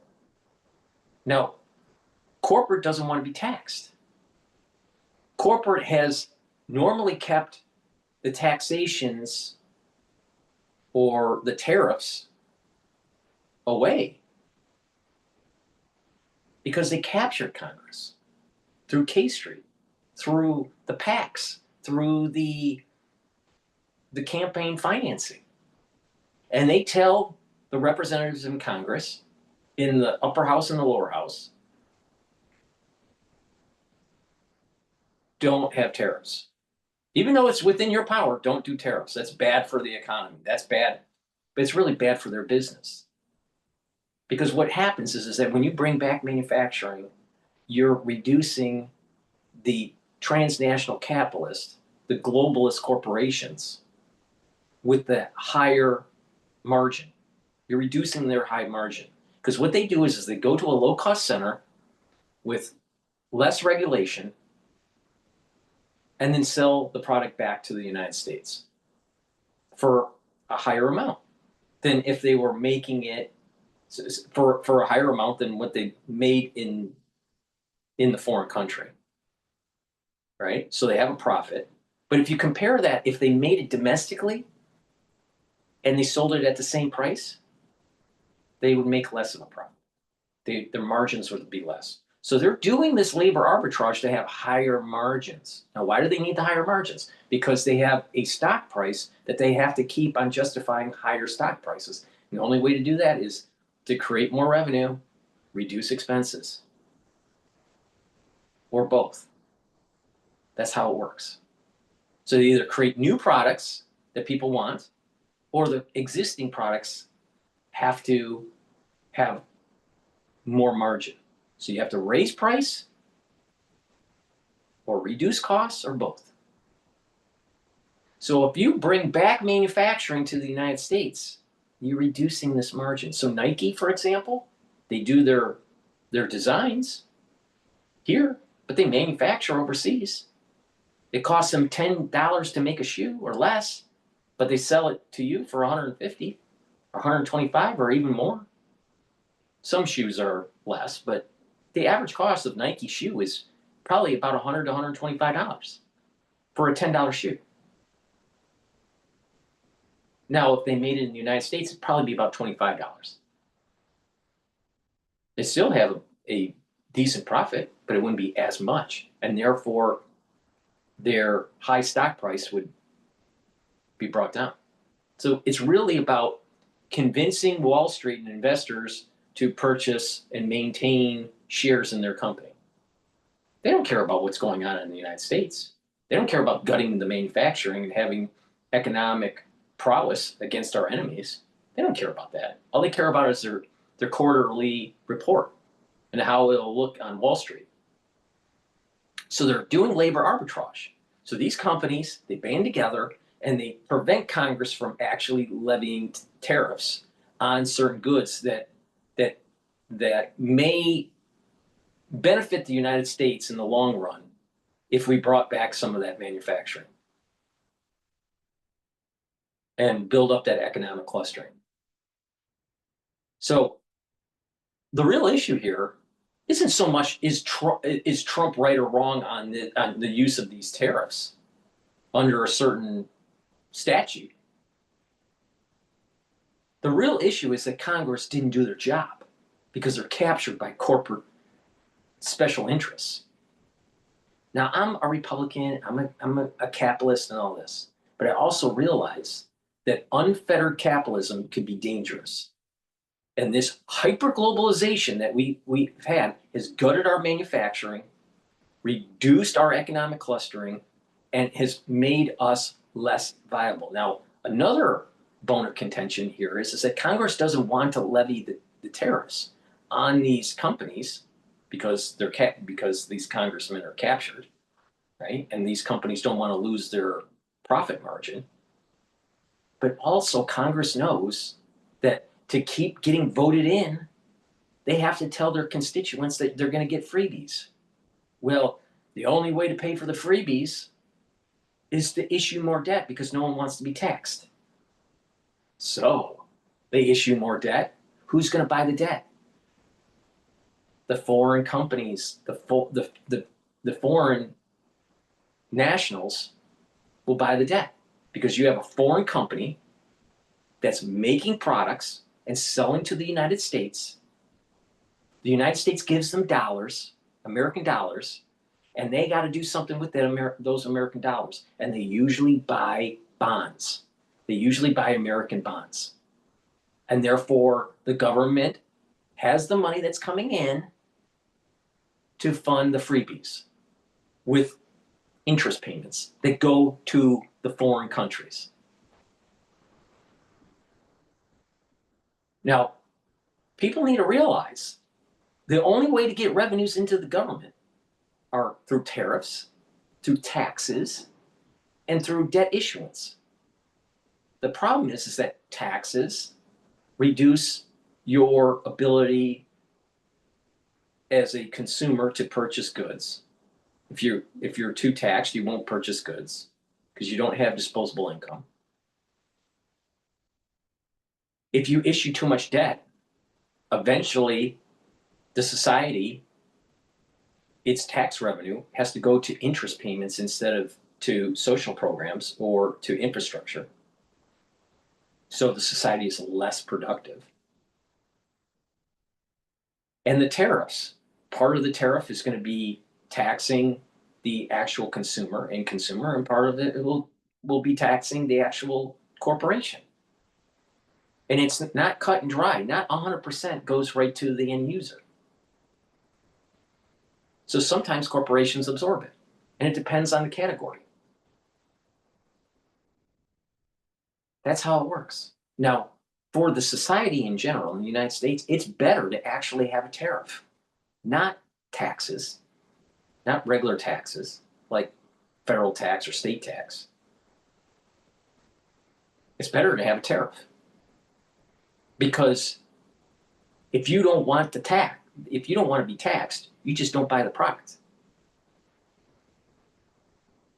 But if the debt is issued, you don't have any control, and it's more pernicious because you're paying on that debt for 10 years, 20 years, depends on the bond issue, 7 years, but you're paying more. So it's more pernicious.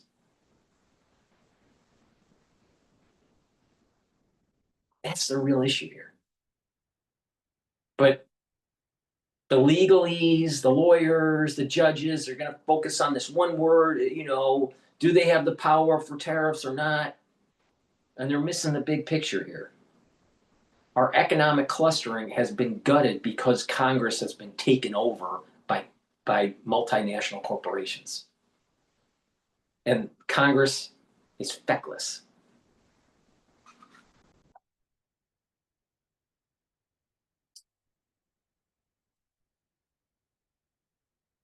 Rules that the tariffs were illegal from the get-go, then the tariffs must be refunded to those that have paid them.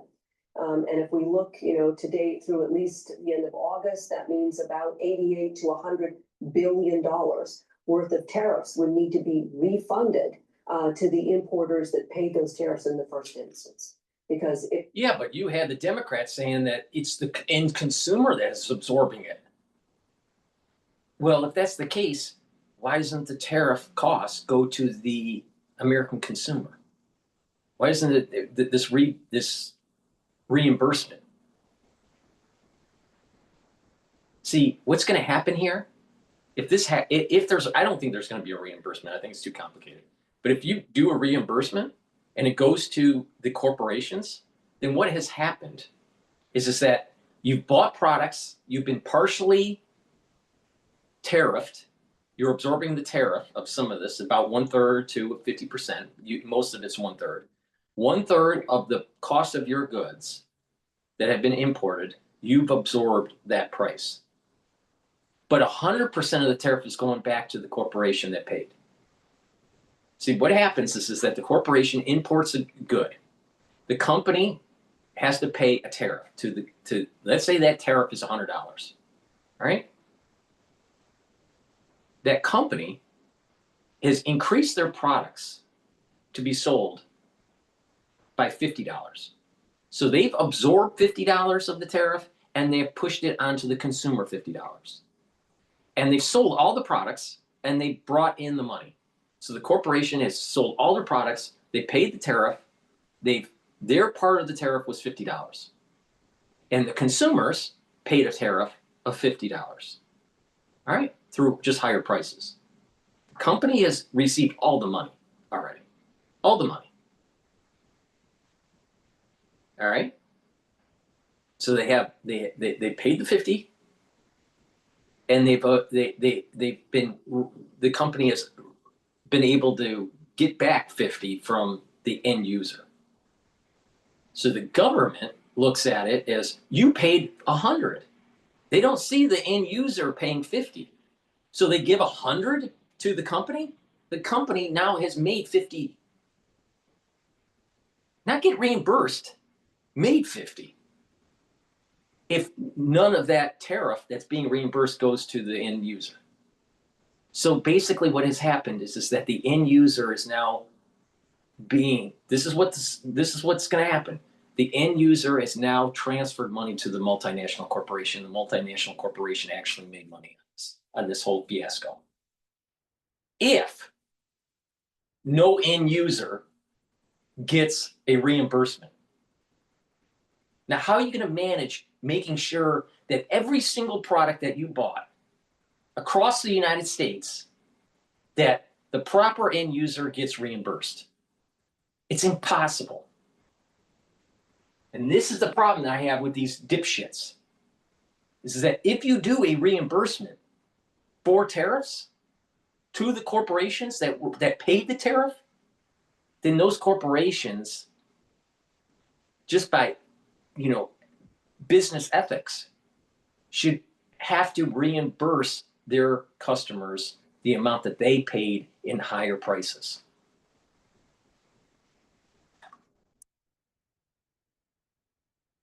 It's crazy. It's crazy. So if they get a full amount, back, the corporations made money and that delta is the amount that the consumer absorbed in that price. Now, on average, it's about 1/3. But in some products, it's 50%. In other products, it's 100%. So how are you going to tease that all out in a complex economy that we have? You can't.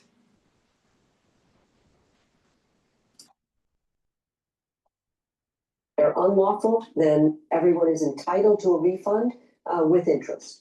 Is there a mechanism for doing that? That sounds like an enormous undertaking. There is a mechanism, but you are correct, it is an enormous undertaking. And it basically splits out into whether or not the particular import of this particular item in this particular shipment, whether or not all of the paperwork that customs has to do about those has closed or not. In the See, they're only looking at, they are not, I'm telling you, these people are not looking at the end user. They are only looking at who paid the tariff. Well, who paid the tariff immediately during the importation of the good is the company. But the company also raised prices and consumers bought. So some of those tariffs were absorbed by the end user. But the government doesn't see that.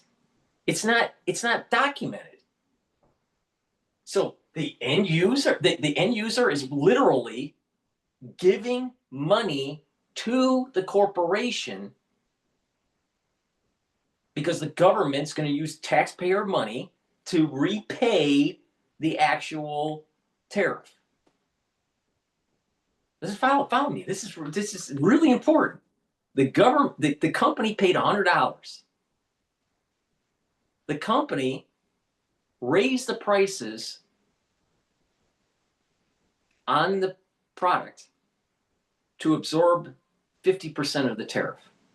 So the company took a hit of 50%. So it took $50 hit. They've raised their product $50. The consumer buys it. The company had a $50 hit. The government now is going to give them $100, and the company just made $50. Just on tariff trade. On top of any additional profit margin on the good that they sold. And the end user doesn't get a refund. If this tariff wasn't supposed to happen, why doesn't the end user get a refund? Why are we just so focused on the company? If the company, so what they're basically doing is they're saying the company doesn't push the cost to the end user. And we know that a certain percentage does get pushed to the consumer. How are they going to refund the consumer? Big problem. So the company is going to make money on this. And they get interest on it. Where do they get the money for the interest? Taxpayer money. So the end user gets screwed in the process. This is the reason why I keep on saying Congress should do their job. Do they care about the manufacturing in the United States? Then they need to add tariffs and force these companies to come back to the United States, because that's the only way you're going to do it. Oh, we're going to just give you some tax benefits. The tax benefits aren't as much as the labor arbitrage that they have and the regulatory arbitrage. You have to slap them on tariffs. Have to slap tariffs on these companies to force them to come back. So it's a great tool for the executive branch. Now, do I think that the Trump is utilizing the right statute to do this? No. No, and I think that SCOTUS is probably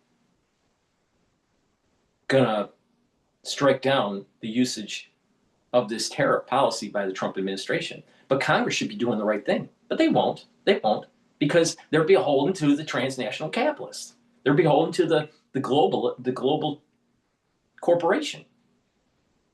They don't care about the American people. I mean, you can just see someone that is talking. You have Bloomberg, one of the interviewers on Bloomberg, talking to government, and they're basically saying, well, if we have to reimburse, we're going to be reimbursing the company, even though the company pushed some of that tariff onto the end user.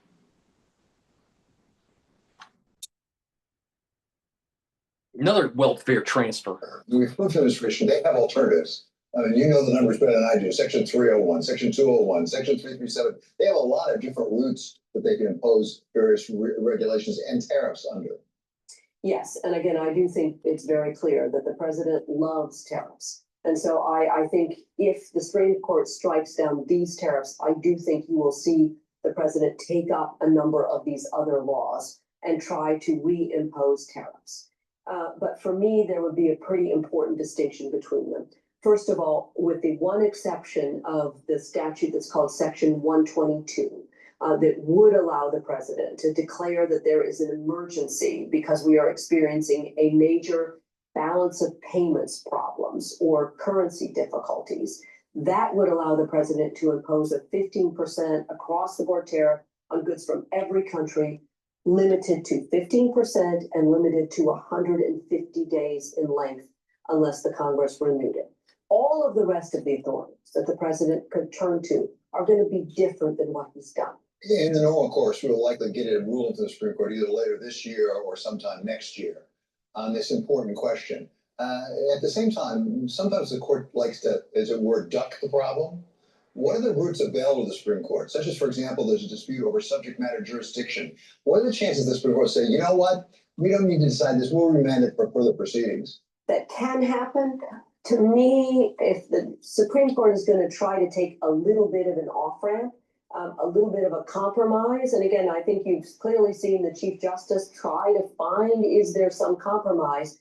I think the compromise there may be in whether or not the court rules that there is no authority to do tariffs ever under IEPA, or whether the court takes, as it's a little bit of an off-ramp, a view that IEPA permits some tariffs, but potentially, for example, not the trade deficit tariffs. I mean, the court could, in essence, say, we could read this word regulate importation to permit some tariffs, but what the president did in imposing this, worldwide. No, what has happened is legalese allowed for people to gut the manufacturing of the United States and have these global corporations benefit from this massive sucking sound.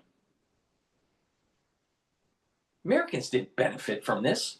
You don't innovate unless you make, period. Now, do we make as much as we used to? No. So we aren't innovating as much.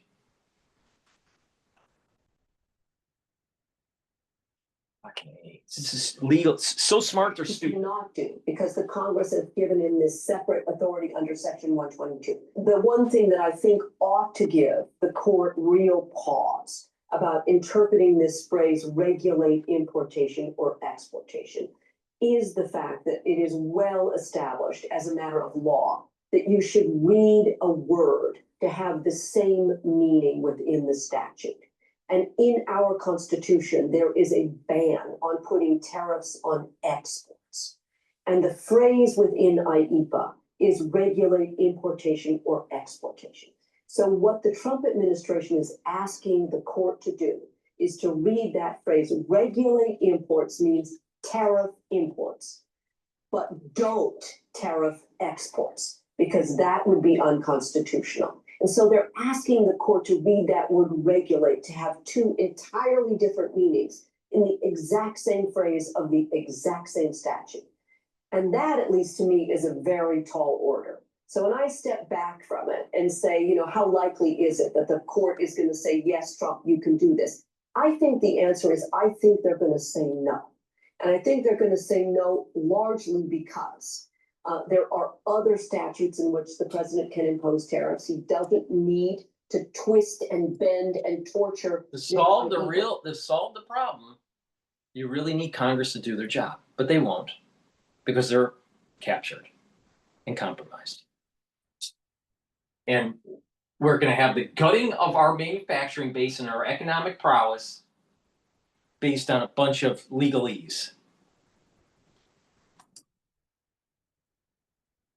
In order to impose tariffs. And secondly, it is really hard to see how you read this one word regulate as having diametrically opposed meanings in the exact same phrase of the exact same statute. And yet that's what the Trump administration is saying that the court should be doing. The IEPA case is foremost. It's happening right now. It's happening to banking, blockchain, crypto. If change is happening in finance, then it's happening everywhere. And it's happening with Ripple. What happened? Some bad people tried to hack me with sad information. Sad, Craig? No. We're protected. AT&T Dynamic Defense helped protect us because small businesses need us. So he's not sad. Guess we don't need these. I think we do. The IEPA case is foremost one of law, but it could have enormous consequences for businesses and consumers. Former Treasury Secretary Larry Summers says the economic argument in favor of tariffs is hard to make. Look, I think the tariffs are unwise economic policy. I think on net, they push up prices.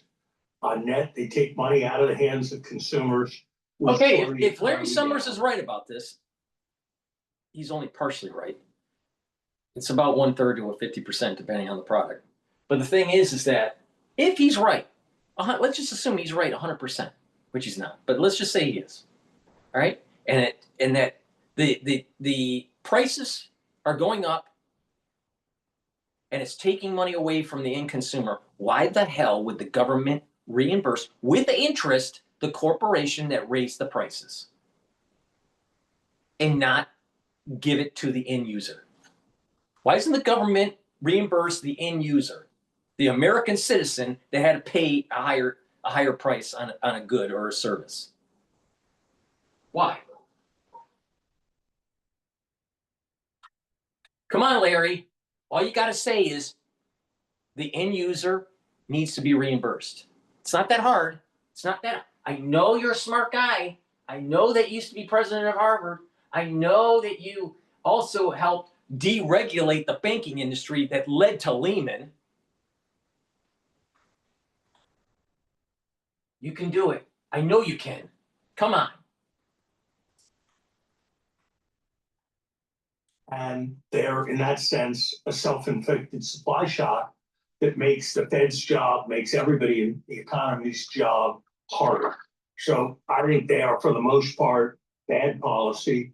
I don't think we've used them successfully to get important other benefits from other countries and show the world will be better.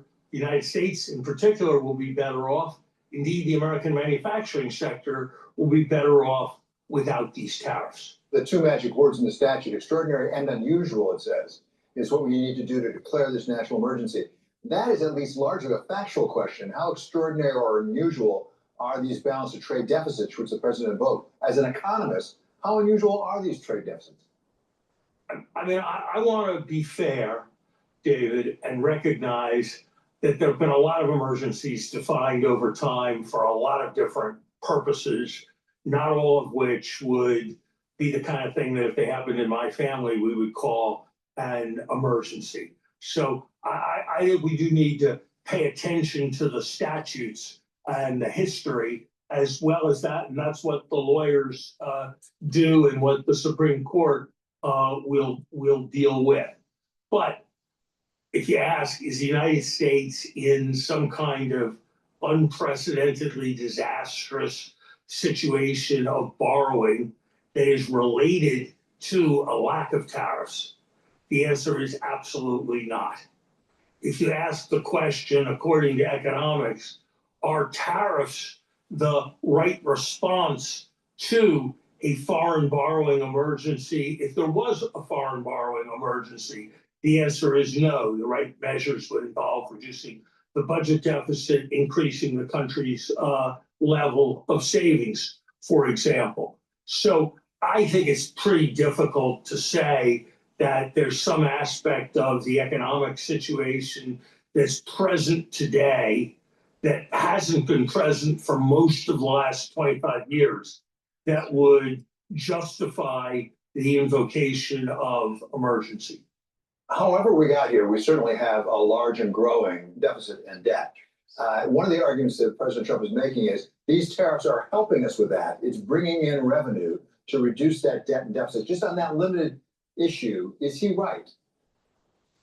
The tariffs certainly are bringing in revenue, not nearly as much as he said they would, and I don't think the forecasts the administration makes that they'll get $1 trillion of revenue over the next year or two are likely to pan out.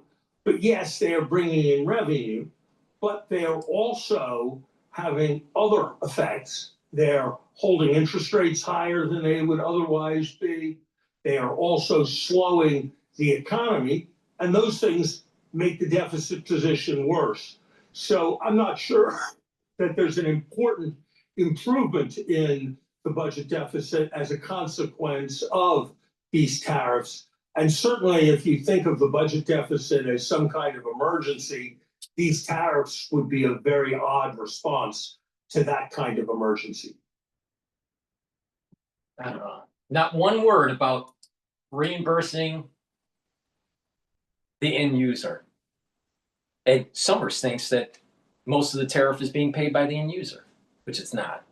But let's just say it is. Not one word. Reimburse the end user. I'll tell you, literally the Supreme Court, by striking it down, and if it forces reimbursement, it's going to be a net positive. It's going to be profitable for the actual company. There'll be a net benefit.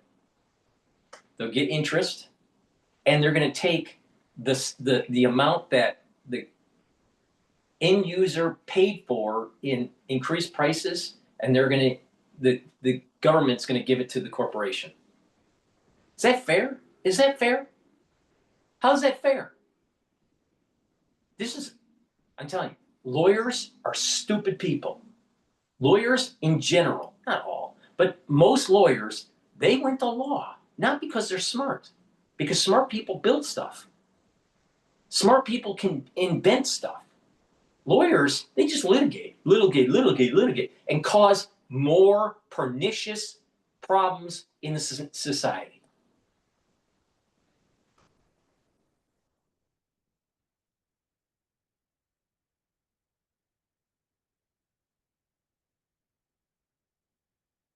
All right.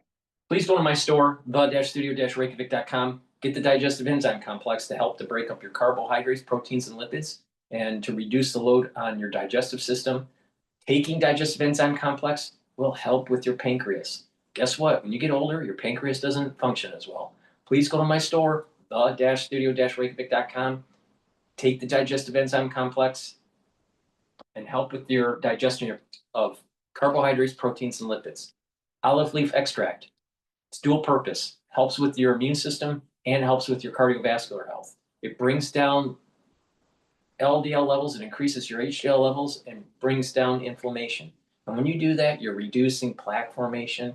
And by bringing down inflammation, also helps to boost up your immune system. And you're going to need to take that and boost up your immune system for the fall and winter season. Resveratrol, something I've been taking for decades. Resveratrol soaks up free radicals, helps the health of the mitochondria so you have more energy, Resveratrol helps with youthful gene expression and gets rid of cells that are in senescence. This helps you to slow down the aging process. In addition, resveratrol helps the basal layer for your skin. That's why you'll look younger. Please go to my store, the-studio-reykjavik.com. Get the resveratrol. Use discount 5 and you get $5 off any order. Amazing.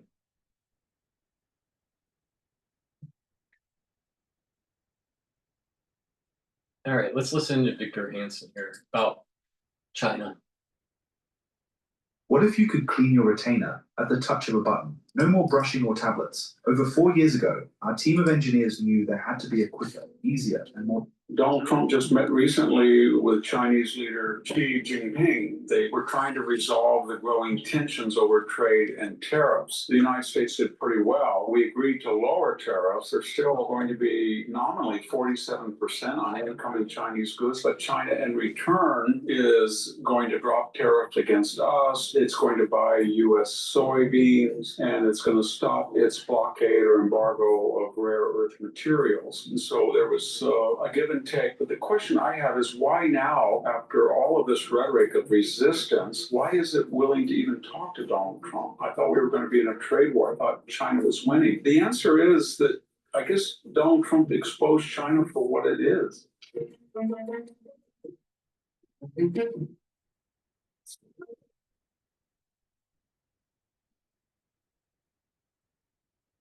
America is going through a higher education transformation where students are realizing that what they want and need is a place that does participate in government agencies, the business sector, .edu/daily signal. It's go.pepperdine.edu/daily signal.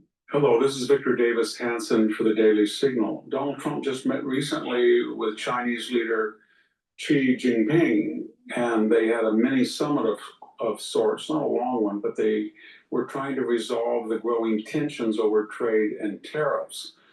And we'll let the analysts and the pundits sort out who won or who lost. But I think most people feel the United States did pretty well. In other words, although we agreed to lower tariffs, they're still going to be nominally 47% on incoming Chinese goods, maybe smaller or less severe in certain areas.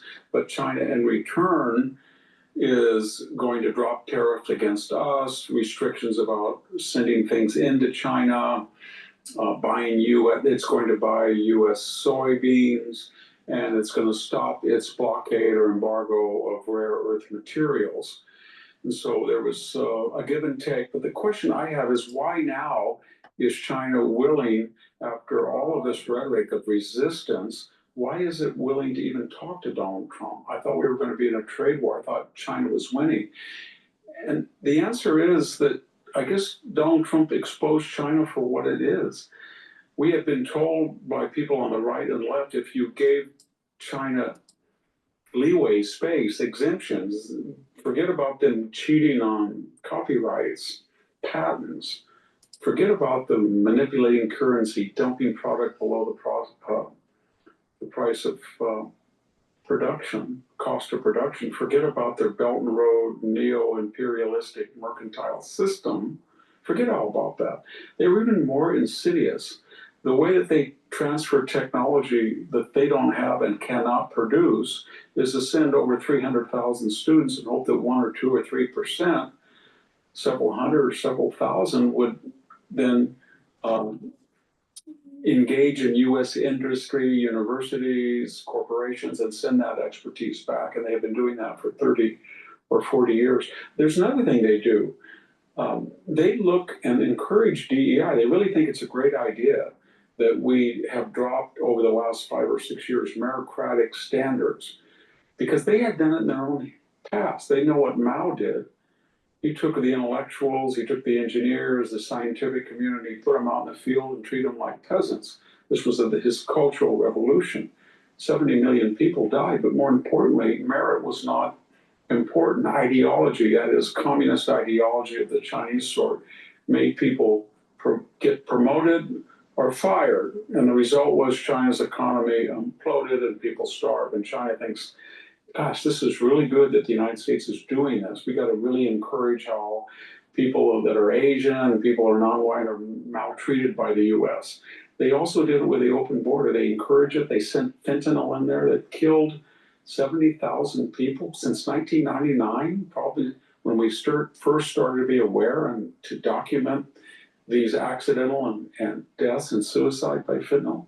600,000 Americans have died. That's as many people that died in the Civil War. And China was supplying the raw product to the Mexican cartels. Maybe the biggest con they pulled off against the United States in particular, and the West in general, was the solar, wind, green agenda, global warming con. In other words, they captured the solar panel and the wind turbine market by dumping product below the cost of production, putting their Western rivals out of business, and then shipping vast amounts of green energy devices to the West while they did what? They built coal plants, they built nuclear plants, they built oil, hydroelectric plants. Yes, they had some green energy, but the point I'm making, they wanted us to have high cost, subsidized, and limited amounts of energy while they did just the opposite and would have more fossil fuels at their disposal for cheaper and more efficient energy and would further dominate the world global market. I could go on with Wuhan and their stonewalling about the origins and nature of the COVID virus, but here's the point. We were in a virtual war with China. They were ignoring any entreaty or effort to adjudicate with the Biden administration, with the Obama administration. Trump comes along and says, these are going to be your tariffs, these no more fentanyl, and blah, blah, blah. We have a big blowout, and suddenly China, I think, backs down and wants to talk. Why? Well, because we have a president that took out the Iranian nuclear facilities. We have a president that said to Israel, you were attacked on October 7th. Deal with Hezbollah and Hamas and the Houthis as you see fit. We have a president who said to Vladimir Putin during his first term, do not dare leave your borders, and who this time will adjudicate that war. We have a president that's achieved 6 or 7 ceasefire all over the globe. We have a president, we have an economy now where inflation is only about 3%. GDP may be over 3.5 at the end of the year. We were told that the tariffs would create a recession and crash the stock market. The stock market is at all-time highs, record highs. In other words, we have a very robust economy. We are preeminent on the world stage. Our military does not have a shortfall as it did in 2023 of 40,000 soldiers. We have completely met all of our recruitment.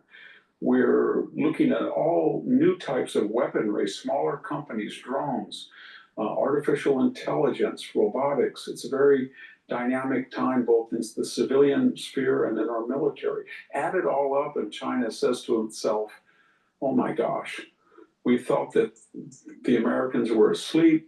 We kept poking it, and we woke this dragon up. And all of a sudden they think, you know what?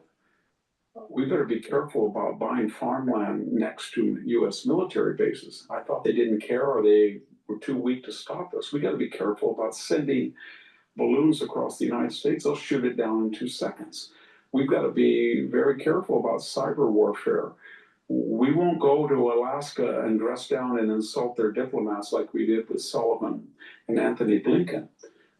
In other words, China is trying to be nice to us because it's afraid, because it understands that the United States always had the potential as a free, consensual society to be more dynamic, stronger, and have a much greater role in the world. And then by our own volition, by our own lack of confidence, by our own divisiveness, we adopted policies that China encouraged because they knew they would weaken us, and suddenly that's all gone with the wind.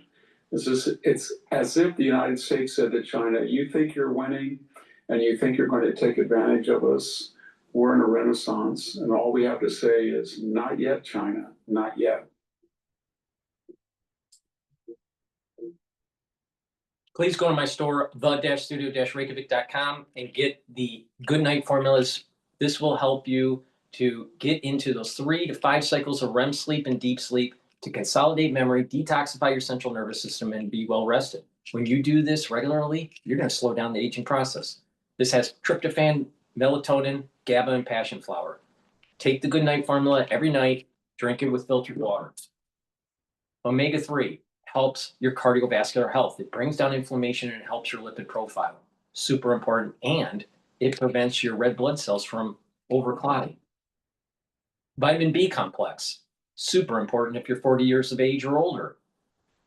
It'll help to improve the health of your mitochondria and increase your ATP levels, rev up your cellular metabolism, and protect your neurons.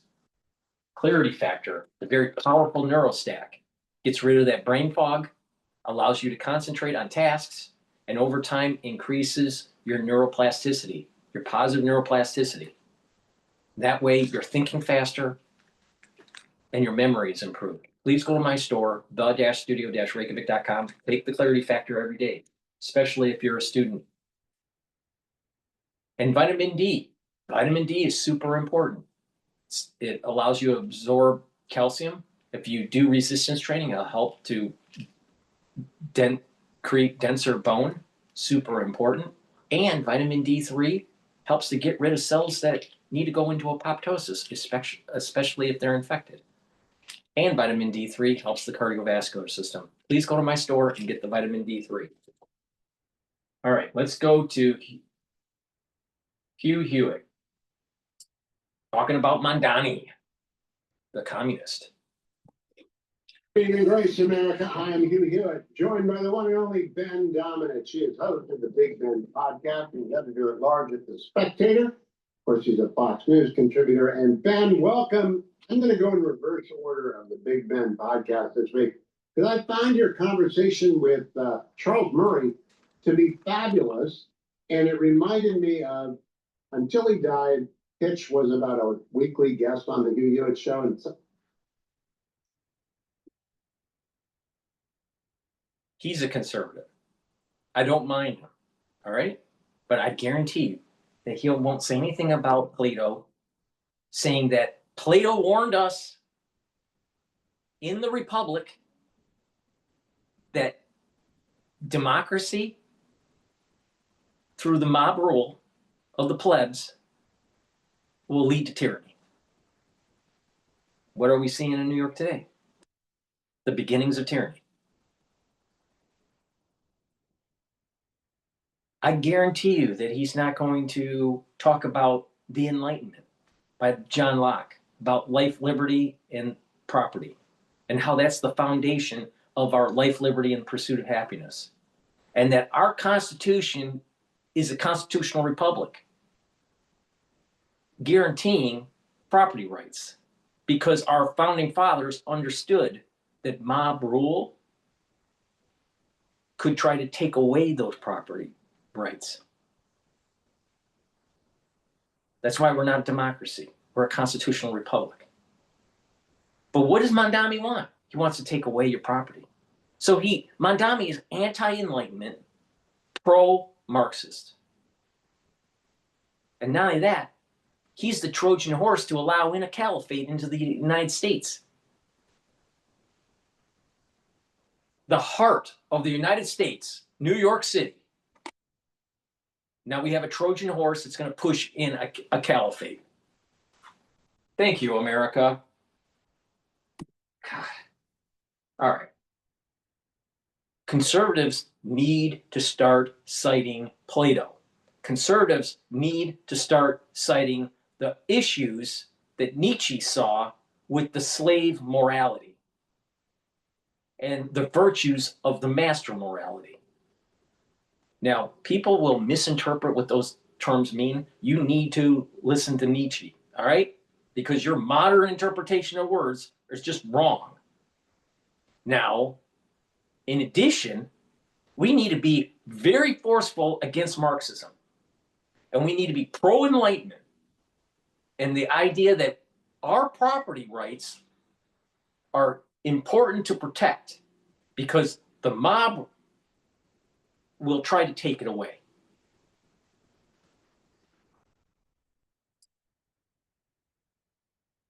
Sometimes we did 3-hour shows after we did God Is Not Great. Did a 3-hour show with Dr. Mark Roberts, a very accomplished theologian. Great interview, 3-hour program. Did a 2-hour program with David Allen White from the Catholic perspective. I love talking about that stuff, and because I think it's pretty easy. Apologetics is pretty easy to do. Were you surprised by Charles Murray's decision to write a book about it at what, 80, 81? I actually I did not have this on my bingo card. I mean, I did not expect that. One thing I will say is that, you know, I've interviewed Charles a lot. I think I'm trying to remember if I probably interviewed him for the first time probably around 2010. And, you know, he's obviously someone who has been, you know, a titan of kind of the intellectual right, a not uncontroversial one, obviously, but also someone who I always found to be, when I talked to him, extremely unlike the caricature that is painted of him by many of his opponents on the left. And so, to a certain extent, I'm not surprised that he would be able to approach a topic of such significance with depth and nuance, because I know that he's certainly capable of that, and that anybody who's painted him in a false light over the years would be, you know, shocked to learn that that's the kind of thing that he can do. At the same time, I think that he's also someone who had to be, as we detailed in the interview, prompted to do it because he didn't think anybody would be all that interested. And that, you know, there's an element of him, having known him a little bit over the years, that always sticks out to me as being perhaps, you know, because of his experience with the bell curve and everything like that, hesitant to kind of go out there with things. And one of the most critical elements of this to me was his observations about his own personal animus toward people who had deeply felt religious beliefs, because he thought that that was something that smart people did not believe. And I think that him admitting that is significant, because I think it's something that, quite frankly, a lot of people in his class, in the think tank class, the thinker class on the right, actually do think and hold to. And it's a sad state of affairs, because I wish that they would reconsider that. And even if it is simply to take another look at this, you know, understand the significance it holds for so many people, and think about it in the same way that Charles has, analytically, logically, look at it and say, what am I missing? And be open to the idea that you are missing something. The book is called Taking Religion Seriously. And to get an introduction to it, listen to the latest edition of the Big Ben podcast, because it is very self-explanatory. He got there via the argument of design. And that has always been to me the most obvious reason that one has to believe that the created order is not accidental. It's too complex. It's too amazing. And Hitch and I would argue about that for a long time. Every time we talk about it, I used to moderate debates for him at Biola and other places, because the argument from the, you know, you went into Biola with Hitch. I gotta look that up. Is that on YouTube? I'm sure it is, but I was the moderator. I was not his opponent. His opponent was William Wayne Craig. And I gotta say, debating Hitch is not a fair proposition. It's a monumental. I mean, you know, he can make quick work of you. And the other thing about Hitch, and then people who are debaters will notice, is that you can understand that Hitch is somebody who could debate both sides of a question, which is the most dangerous person to take on in any circumstance like that. I would argue that if Hitch had wanted to write a book in favor of the existence of God and the divinity of Jesus Christ, it probably was an incredibly powerful book. The first vanity website I ever did, I did a vanity website years ago called Hugh and Hitch, or Hitch and Hugh, or something like that. Because I interviewed him more than 70 times, usually for as long as I talked to you, and sometimes much longer. Hitch is an amazing intellect, but Dawkins did not have the winsomeness of Hitchens when it came to debating. Dawkins, in fact, you should go find that cut if you could, Adam. Go ahead, Ben. The one thing I was going to say about Dawkins is that I believe Richard Dunn. Go ahead. Play that clip first. Okay, do you believe Jesus turned water into wine? Yes. You seriously do? Yes. You actually think that Jesus got water and made all those molecules turn into wine? Yes. My God. Yes, Okay. my God, actually not yours. And so that's how it went. Look, I just think that this is, it's very worth, I think, paying attention to that someone of Charles Murray's intellect who basically, had gone away from this for logical reasons before and then came back to it for logical reasons in his older age and not out of some, a desperate attitude for death or anything like that. And he makes it very clear in his book. He questions himself. Sound familiar? At Mattress Firm, we understand there are many problems that can keep you up at night, like snoring, aches and pain. He questions himself and the hubris that he has as a younger man. And I think that that's something that is worthwhile, and especially in this political era when it's loath to admit such things, I think it's worth people's time to pay attention to it. I also think people ought to study apologetics because the argument from design is ancient. I mean, it really is prime mover. It goes way back. And I'm surprised it took a smart guy like Murray that long. I love the idea of the Pariah Club, the Pariah Chess Club, though. Can you imagine what the conversation was at the Pariah Chess Club, which included Charles Krauthammer and Charles Murray? Well, the thing is, so Charles was someone who was a green room colleague and an acquaintance, but his son Daniel is an actual friend. I actually have to follow up with him about that because I want to hear about if he ever got to listen in on the Pariah. Yes. Because that is something that I would definitely like to know about. Daniel wrote or helped compile the second book of Charles's essays and came on to help promote it when it came out. He's a fabulous guy. I think he's a filmmaker, isn't he? Yeah, yes, and he also is one of these people who dabbles in everything and is somehow incredibly good at all of it. It's one of those frustrating types. But he's exceptional. I actually think if he put his mind to it, he would be a regular in replacement of you and me on Special Report. But that's something that he has chosen not to do with his life. Well, let me ask you about the fact that Charles Murray and you were talking about Thomas Sowell. Thomas Sowell's in his 90s. Charles is in his 80s. I'm going to be 70 before many more years go by. And, we're going to roll off the table. We're going to go, Charles doesn't stop. He's an inspiration to me. And Thomas never stopped. He's an inspiration to me. So I won't stop, but I'm not going to work that hard. And God, hope I get a lot of years to play with my grandkids, but you never know. You get 70.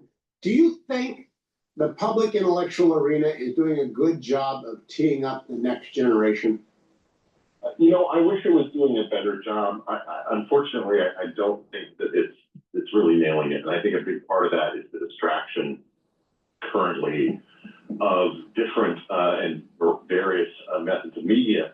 That being said, I actually have a piece in the latest edition of the Spectator that goes into the fact that Thomas Sowell is, despite what you might expect, as old as he is, as long as he has been around, an incredible force when it comes to being an internet influencer. He is all over the place. His memes, the quotes, the people reacting to videos of him talking to Peter Robinson and others, and Coleman Hughes, who's a brilliant young guy, had a great observation when we were out. Charles and I were at the Hoover Institution together for something appreciating Thomas, and he had the observation that despite all of his long-winded books and things that are sort of doorstops in terms of their size, that Thomas always had a gift for the straightforward comment, the pithy observation that cuts through the BS that is foisted upon people by those who are trying to use big words to bamboozle you. And that's something that I think is very powerful. It's Orwellian in a sense, something that cuts through. And I think that in this internet age, that's something that people have a lot of desire for. Yeah, I'm never going to forget Charles Murray telling Ben Domenech that Thomas Sowell would not allow him to write an essay that referred to his being burdened by growing up in Harlem in the 40s by the slights and the discrimination of that era, because Thomas Sowell said there weren't any. Now, I don't know that that's the common experience. He might have been too smart to notice, but Charles Murray telling that story is absolutely gold. You would think that would be just something that he could just write and it would be fine, but no. And that's, I think, what makes Thomas so special. Don't go anywhere. I'm gonna talk with Just an American trait. I'm going to talk with Ben during the break. On the other side, we're going to talk about Comrade Mamdani. During the break, we're going to talk about Jay Jones, our new Attorney General, Ben and my new Attorney General, and what that means for American politics. Stay tuned. Now with Ben Dominich for a quick three. Please go to my store, the-studio-reykjavik.com, and get the ashwagandha root. This will help to control your cortisol levels and your blood glucose levels. Super important. Bring down that inflammation. Turmeric will soak up free radicals and bring down inflammation. And lignans will help your immune system and your endocrine system, brings down inflammation and soaks up free radicals. When you stack these together, it's a very powerful stack to slow down the aging process, boost up your immune system. And by bringing down inflammation, you're also helping your vascular system and your brain function. Protect those neurons by bringing down that inflammation. Super important. And controlling your blood glucose levels. A lot of people don't realize if you have elevated glucose levels, you're doing damage to your neurons and your nerves. Please go to my store, the-studio-reykjavik.com. Take the lignans, the turmeric, the ashwagandha, stack them together. It's a very powerful stack to slow down the aging process, and take this during the fall and the winter season to boost up that immune system. It's a very powerful stack. Please go to my store. Take my advice. Make sure you use discount 5 and you get $5 off any order. In addition, get the collagen. This will help with your skin, your nails, your hair, your musculature, your bone density, even your joints. Take it every day. Make sure you do some resistance training. Please go to my store and get the collagen. Reaction on Jay Jones being elected after his text wishing death upon his colleagues and suffering upon his colleagues' children. I didn't think it was possible saying so, Joe. Ben, what do you think? Well, look, I think that this is a very sad thing to declare, Hugh, but I actually think that Jay Jones's comments probably helped him more than they hurt him. That is the really scary thought. Because if you look at the simple data here, there are more people who voted for Jay Jones after he had those comments exposed than before. And that's not just in the early voting, it's, of course, including the election day. So it's a little bit skewed. But the point is simply that you would expect to see a race get closer, and it didn't. And that, to me, is an indictment of everything that we have going on in America, but also an indication of what works with the Democratic base. When they go in to those voting booths where no one is looking, they are unashamed of voting for Jay Jones. And that's something that, I do not like to condemn my neighbors without, confronting them directly or anything like that. But it's one of these things I think we just have to accept about the current state of affairs. That the attitude that Charlie Kirk deserved what he got, that you would like to see more Republicans suffer, that you would like to see their families suffer, their children suffer. That is not a negative within today's Democratic Party. They, I think, on some level know that. It's why you saw the Washington Post come out the day before the election and say that this was a contest between partisanship and human decency. Well, Virginia failed that test, and Virginia, of all states, having, and being someone who's lived in it for the vast, overwhelming majority of my life, I can say, they have a bit of a civility fetish. they like the fact that people can get along across these different lines. That's why people were so horrified when things like the blackface controversy happened with Ralph Northam and with his attorney general as well, by the way. And that's something that, in the past would have given people pause. Now they feel licensed to embrace this type of extremism, and we should take them at their word that this is the kind of thing that they support. They've proven it. Let me get a completely wild speculation here. Jerry Golden, Democrat of Maine, has announced he's not running for re-election, and the reason he cited were threats against his family. He doesn't want to spend another Thanksgiving in a hotel because he's a very brave man. He's a Marine. Just guess. Do you think those threats came from the left or from the right? We got 30 seconds, Ben. I would almost, in the absence of knowledge, I would put a very heavy bet And I would take points on it that it came from the left and not. Me too. Because he is identified with the anti-trans in athletes. Yeah, and I that's, think that any pro-Israel Democrat should expect to experience that as well in the coming cycle. wow, we're in a bad place. Coming right back with Ben Domenech. Don't go anywhere. We're going to talk about Comrade Mamdani after this. You're with Ben Domenech. Spreadsheet killed my sales. Wait, just try Python. Discover pipeline sales DRM. Buying a car is kind of a big deal. You need to see all the options. See, she knows. Car Gurus gives you the most new and used car. You're with Ben Domenech. Ben, time to talk about Comrade Mamdani. I enjoyed your conversation with Caroline Downey today. Although I must say, when she said housing is definitely unattainable for her generation, she's Gen Z, I don't believe that. I had a 13.5% mortgage when the fetching Mrs. Hewitt and I bought our first house in 1985. It's not unattainable. You just can't live in New York City. Yeah, well, here's the thing. I think that if I had to, parse that a little bit, I think she was referring mostly to the New York City situation.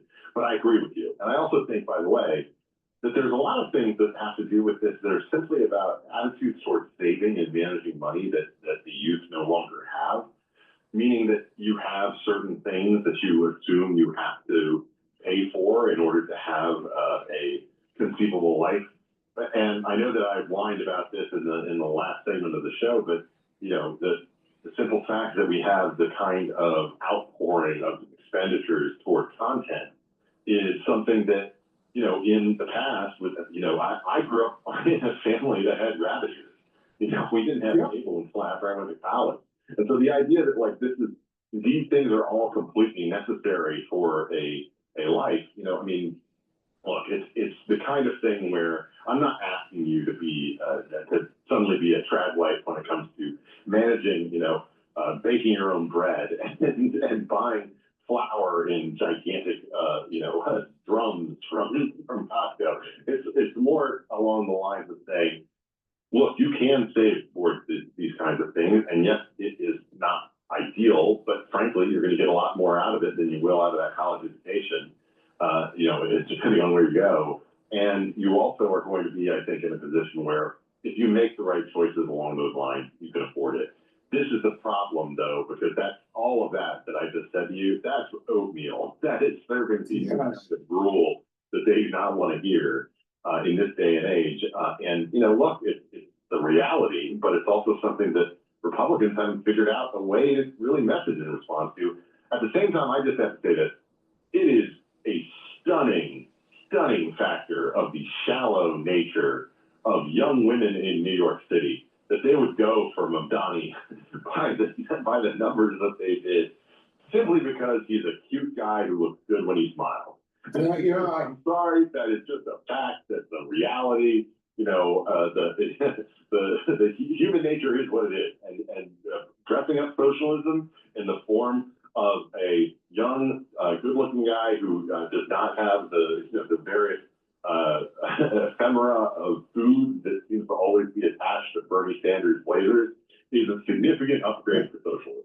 Now, I got to say, I had because of miscommunication, I had to share a ride with a fellow stranded person who happened to be a professor of law at Yale, lives in the city, and he drives up to New Haven a couple of times a week to teach. And so we were riding along. I said, look, Comrade Mamdani wants rent control for everything in the city. Can that be done? And he said, he's a property professor, by the way. And Yale said, yes, it will take him a year. Do you know what that's going to do, Ben, to New York? That will destroy housing stuff. Do people not understand basic economics anymore? No, I don't think that they do. And I think that that's, basic economics by Thomas Sowell, by the way, is not something that is assigned in almost any of the graduate courses that any of these people went through. But it's also something that I think is important. First of all, most schools, all right, in the United States, you have to take macro or micro, sometimes both. All right. Now, the problem comes in is that usually the professors are pushing socialism. All right. But you do take macro and microeconomics. I had to take both, but some schools you just take one, either micro or macro. But in the macro, you know, I think the newer generation out there, the last 20 years or so, these students are seeing elements of socialism or Marxism peppered into their education, right? But they do take economics. This is bullshit that they don't take economics. They do take economics.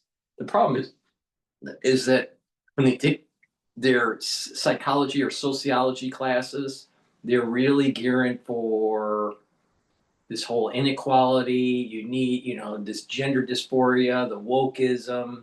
So if you look at the totality of the core requirements, the general requirements of an education, that coupling of psychology, sociology, and macroeconomics, it is molding some of these individuals into this socialistic mentality, especially when they get out of college, they have high debt, they are not getting a good job because they didn't study hard enough to be an engineer or study hard enough to be in STEM, and they picked a path that was a little bit easier.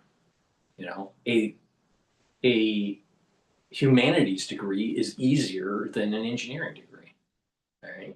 So, or some sort of STEM degree. And I think that's a part of it. But most schools in the United States do have students go through macro, microeconomics. And in most cases, it's both. It's a year of it.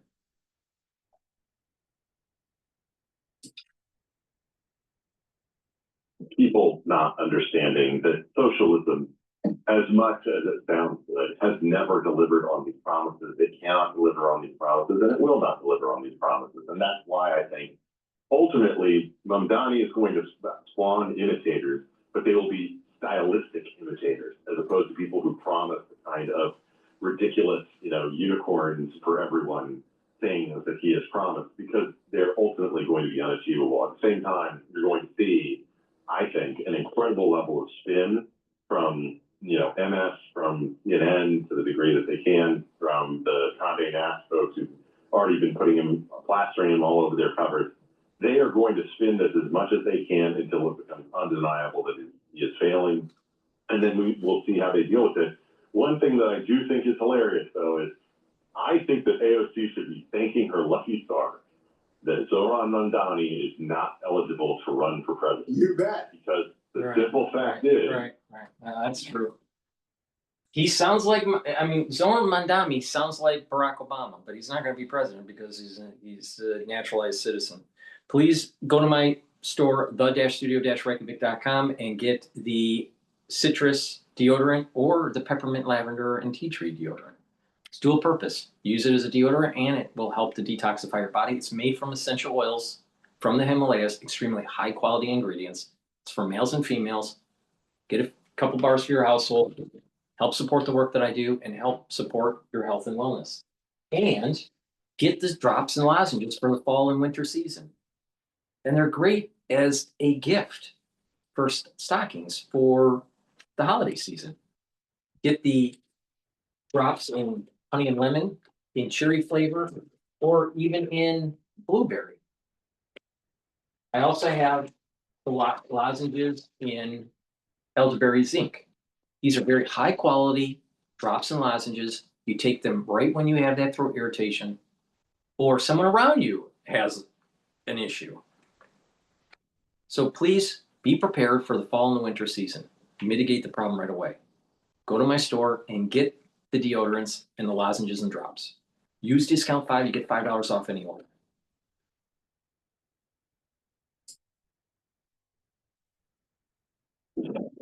That by 2028, he might be more popular than her, at least in the mindset of Gen Z, if they can spin him the way that they would like to.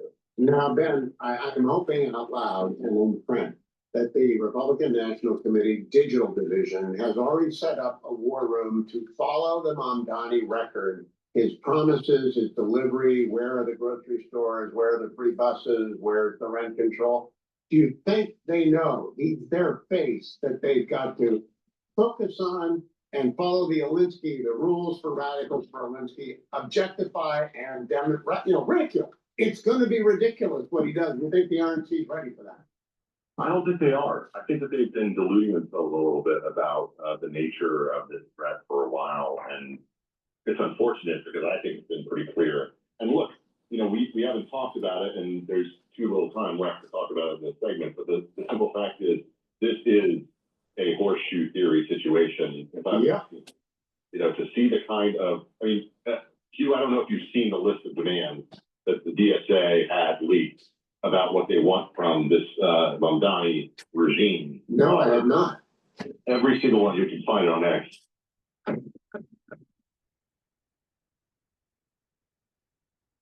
Turn up the volume. I'm Beros Mero Mamdani. I'm chairman of the Federation of Local Authorities. Every single one, you can find it on X.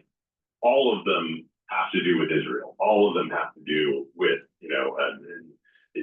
breaking the city from Israel in every single respect, restoring any of the people who had gotten, removed from various city universities and the like back to their jobs, giving people passes and if they had any, criminal liability when it came to their protests in the past. And it's just an indication that at a certain level, this really is about an anti-Israel movement on the left. That, look, the right has a podcaster problem. The left has a mayor of New York City problem. You got 300,000 people working for him, and if no one's going to wear their Star of David to work anymore, I think. Ben, very quick, we got 2 minutes. People say horseshoe theory all the time. I know what it means, you know what it means, but we have Steelers fans listening. Would you define what it is? Steelers fans, who I hope are pretty happy after taking it away from Indianapolis. So look, horseshoe theory is best understood as this. At the far ends of both spectrums of the right and left, there is overlap. And that overlap is driven by anti-elite sentiment, by a shared sort of anti-capitalist, sometimes they would say globalist attitude toward various things. But it also shares increasingly in recent years a shared faith in anti-Semitism and an obsession with the Jewish question or something along those lines. They might not frame it that way. Not everybody is blatant as some of these podcasters are in terms of their admiration for Adolf Hitler and things like that. But here's the thing. There are people who have been incredibly accused of saying things that are anti-Semitic along the lines over the years, perhaps unfairly. But there are people who just openly embrace it, and those are not people who you should waste any time on. From my perspective, they are not part of your coalition. All of these folks who are in this current, conflagration on the right openly campaigned against Donald Trump in 2024. They are not part of your coalition. You do not need to reach out to them. You do not need to include them in anything, and you should not give them the time today. Amen, amen. Again, I say amen. And shunning is the best strategy. Ben Domenech, follow him on X at B Domenech. Go get the latest Big Ben pop. What we need to do is remind the Marxist that communism has never worked. Please go to my store, the-studio-reykjavik.com, and support capitalism. Life, liberty, and the pursuit of happiness. Go to my store and get the C60. You can get it in MCT coconut oil, avocado oil, and extra virgin olive oil. You can get a 2 ounce, a 4 ounce, or an 8 ounce configuration.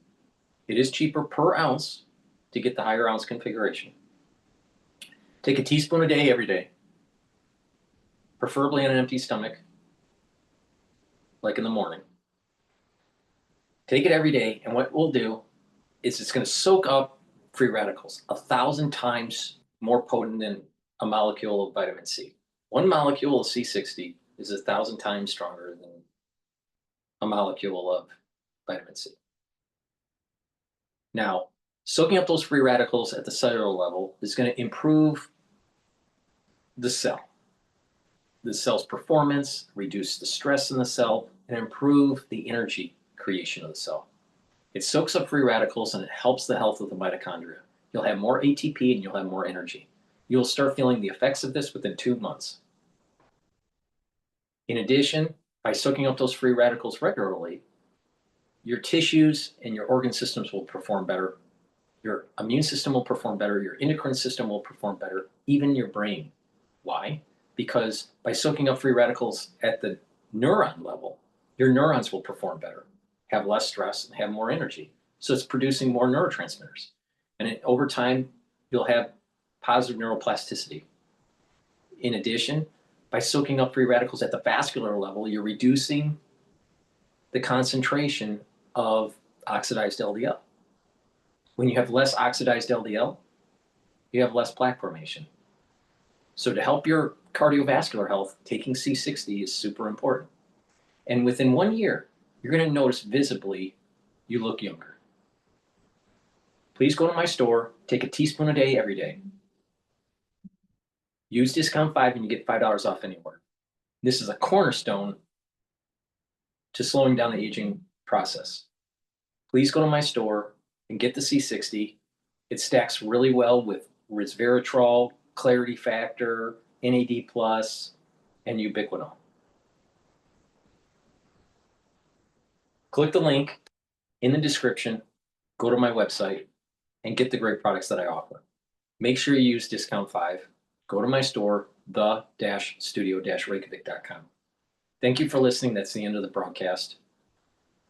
It's really important to fight communism, to fight socialism, and to maintain our constitutional freedoms. Because socialism and communism wants to erode your property rights. They want to erode the very foundation of the Enlightenment. Please go to my store and help support the work that I do. Thank you for listening and have a nice day.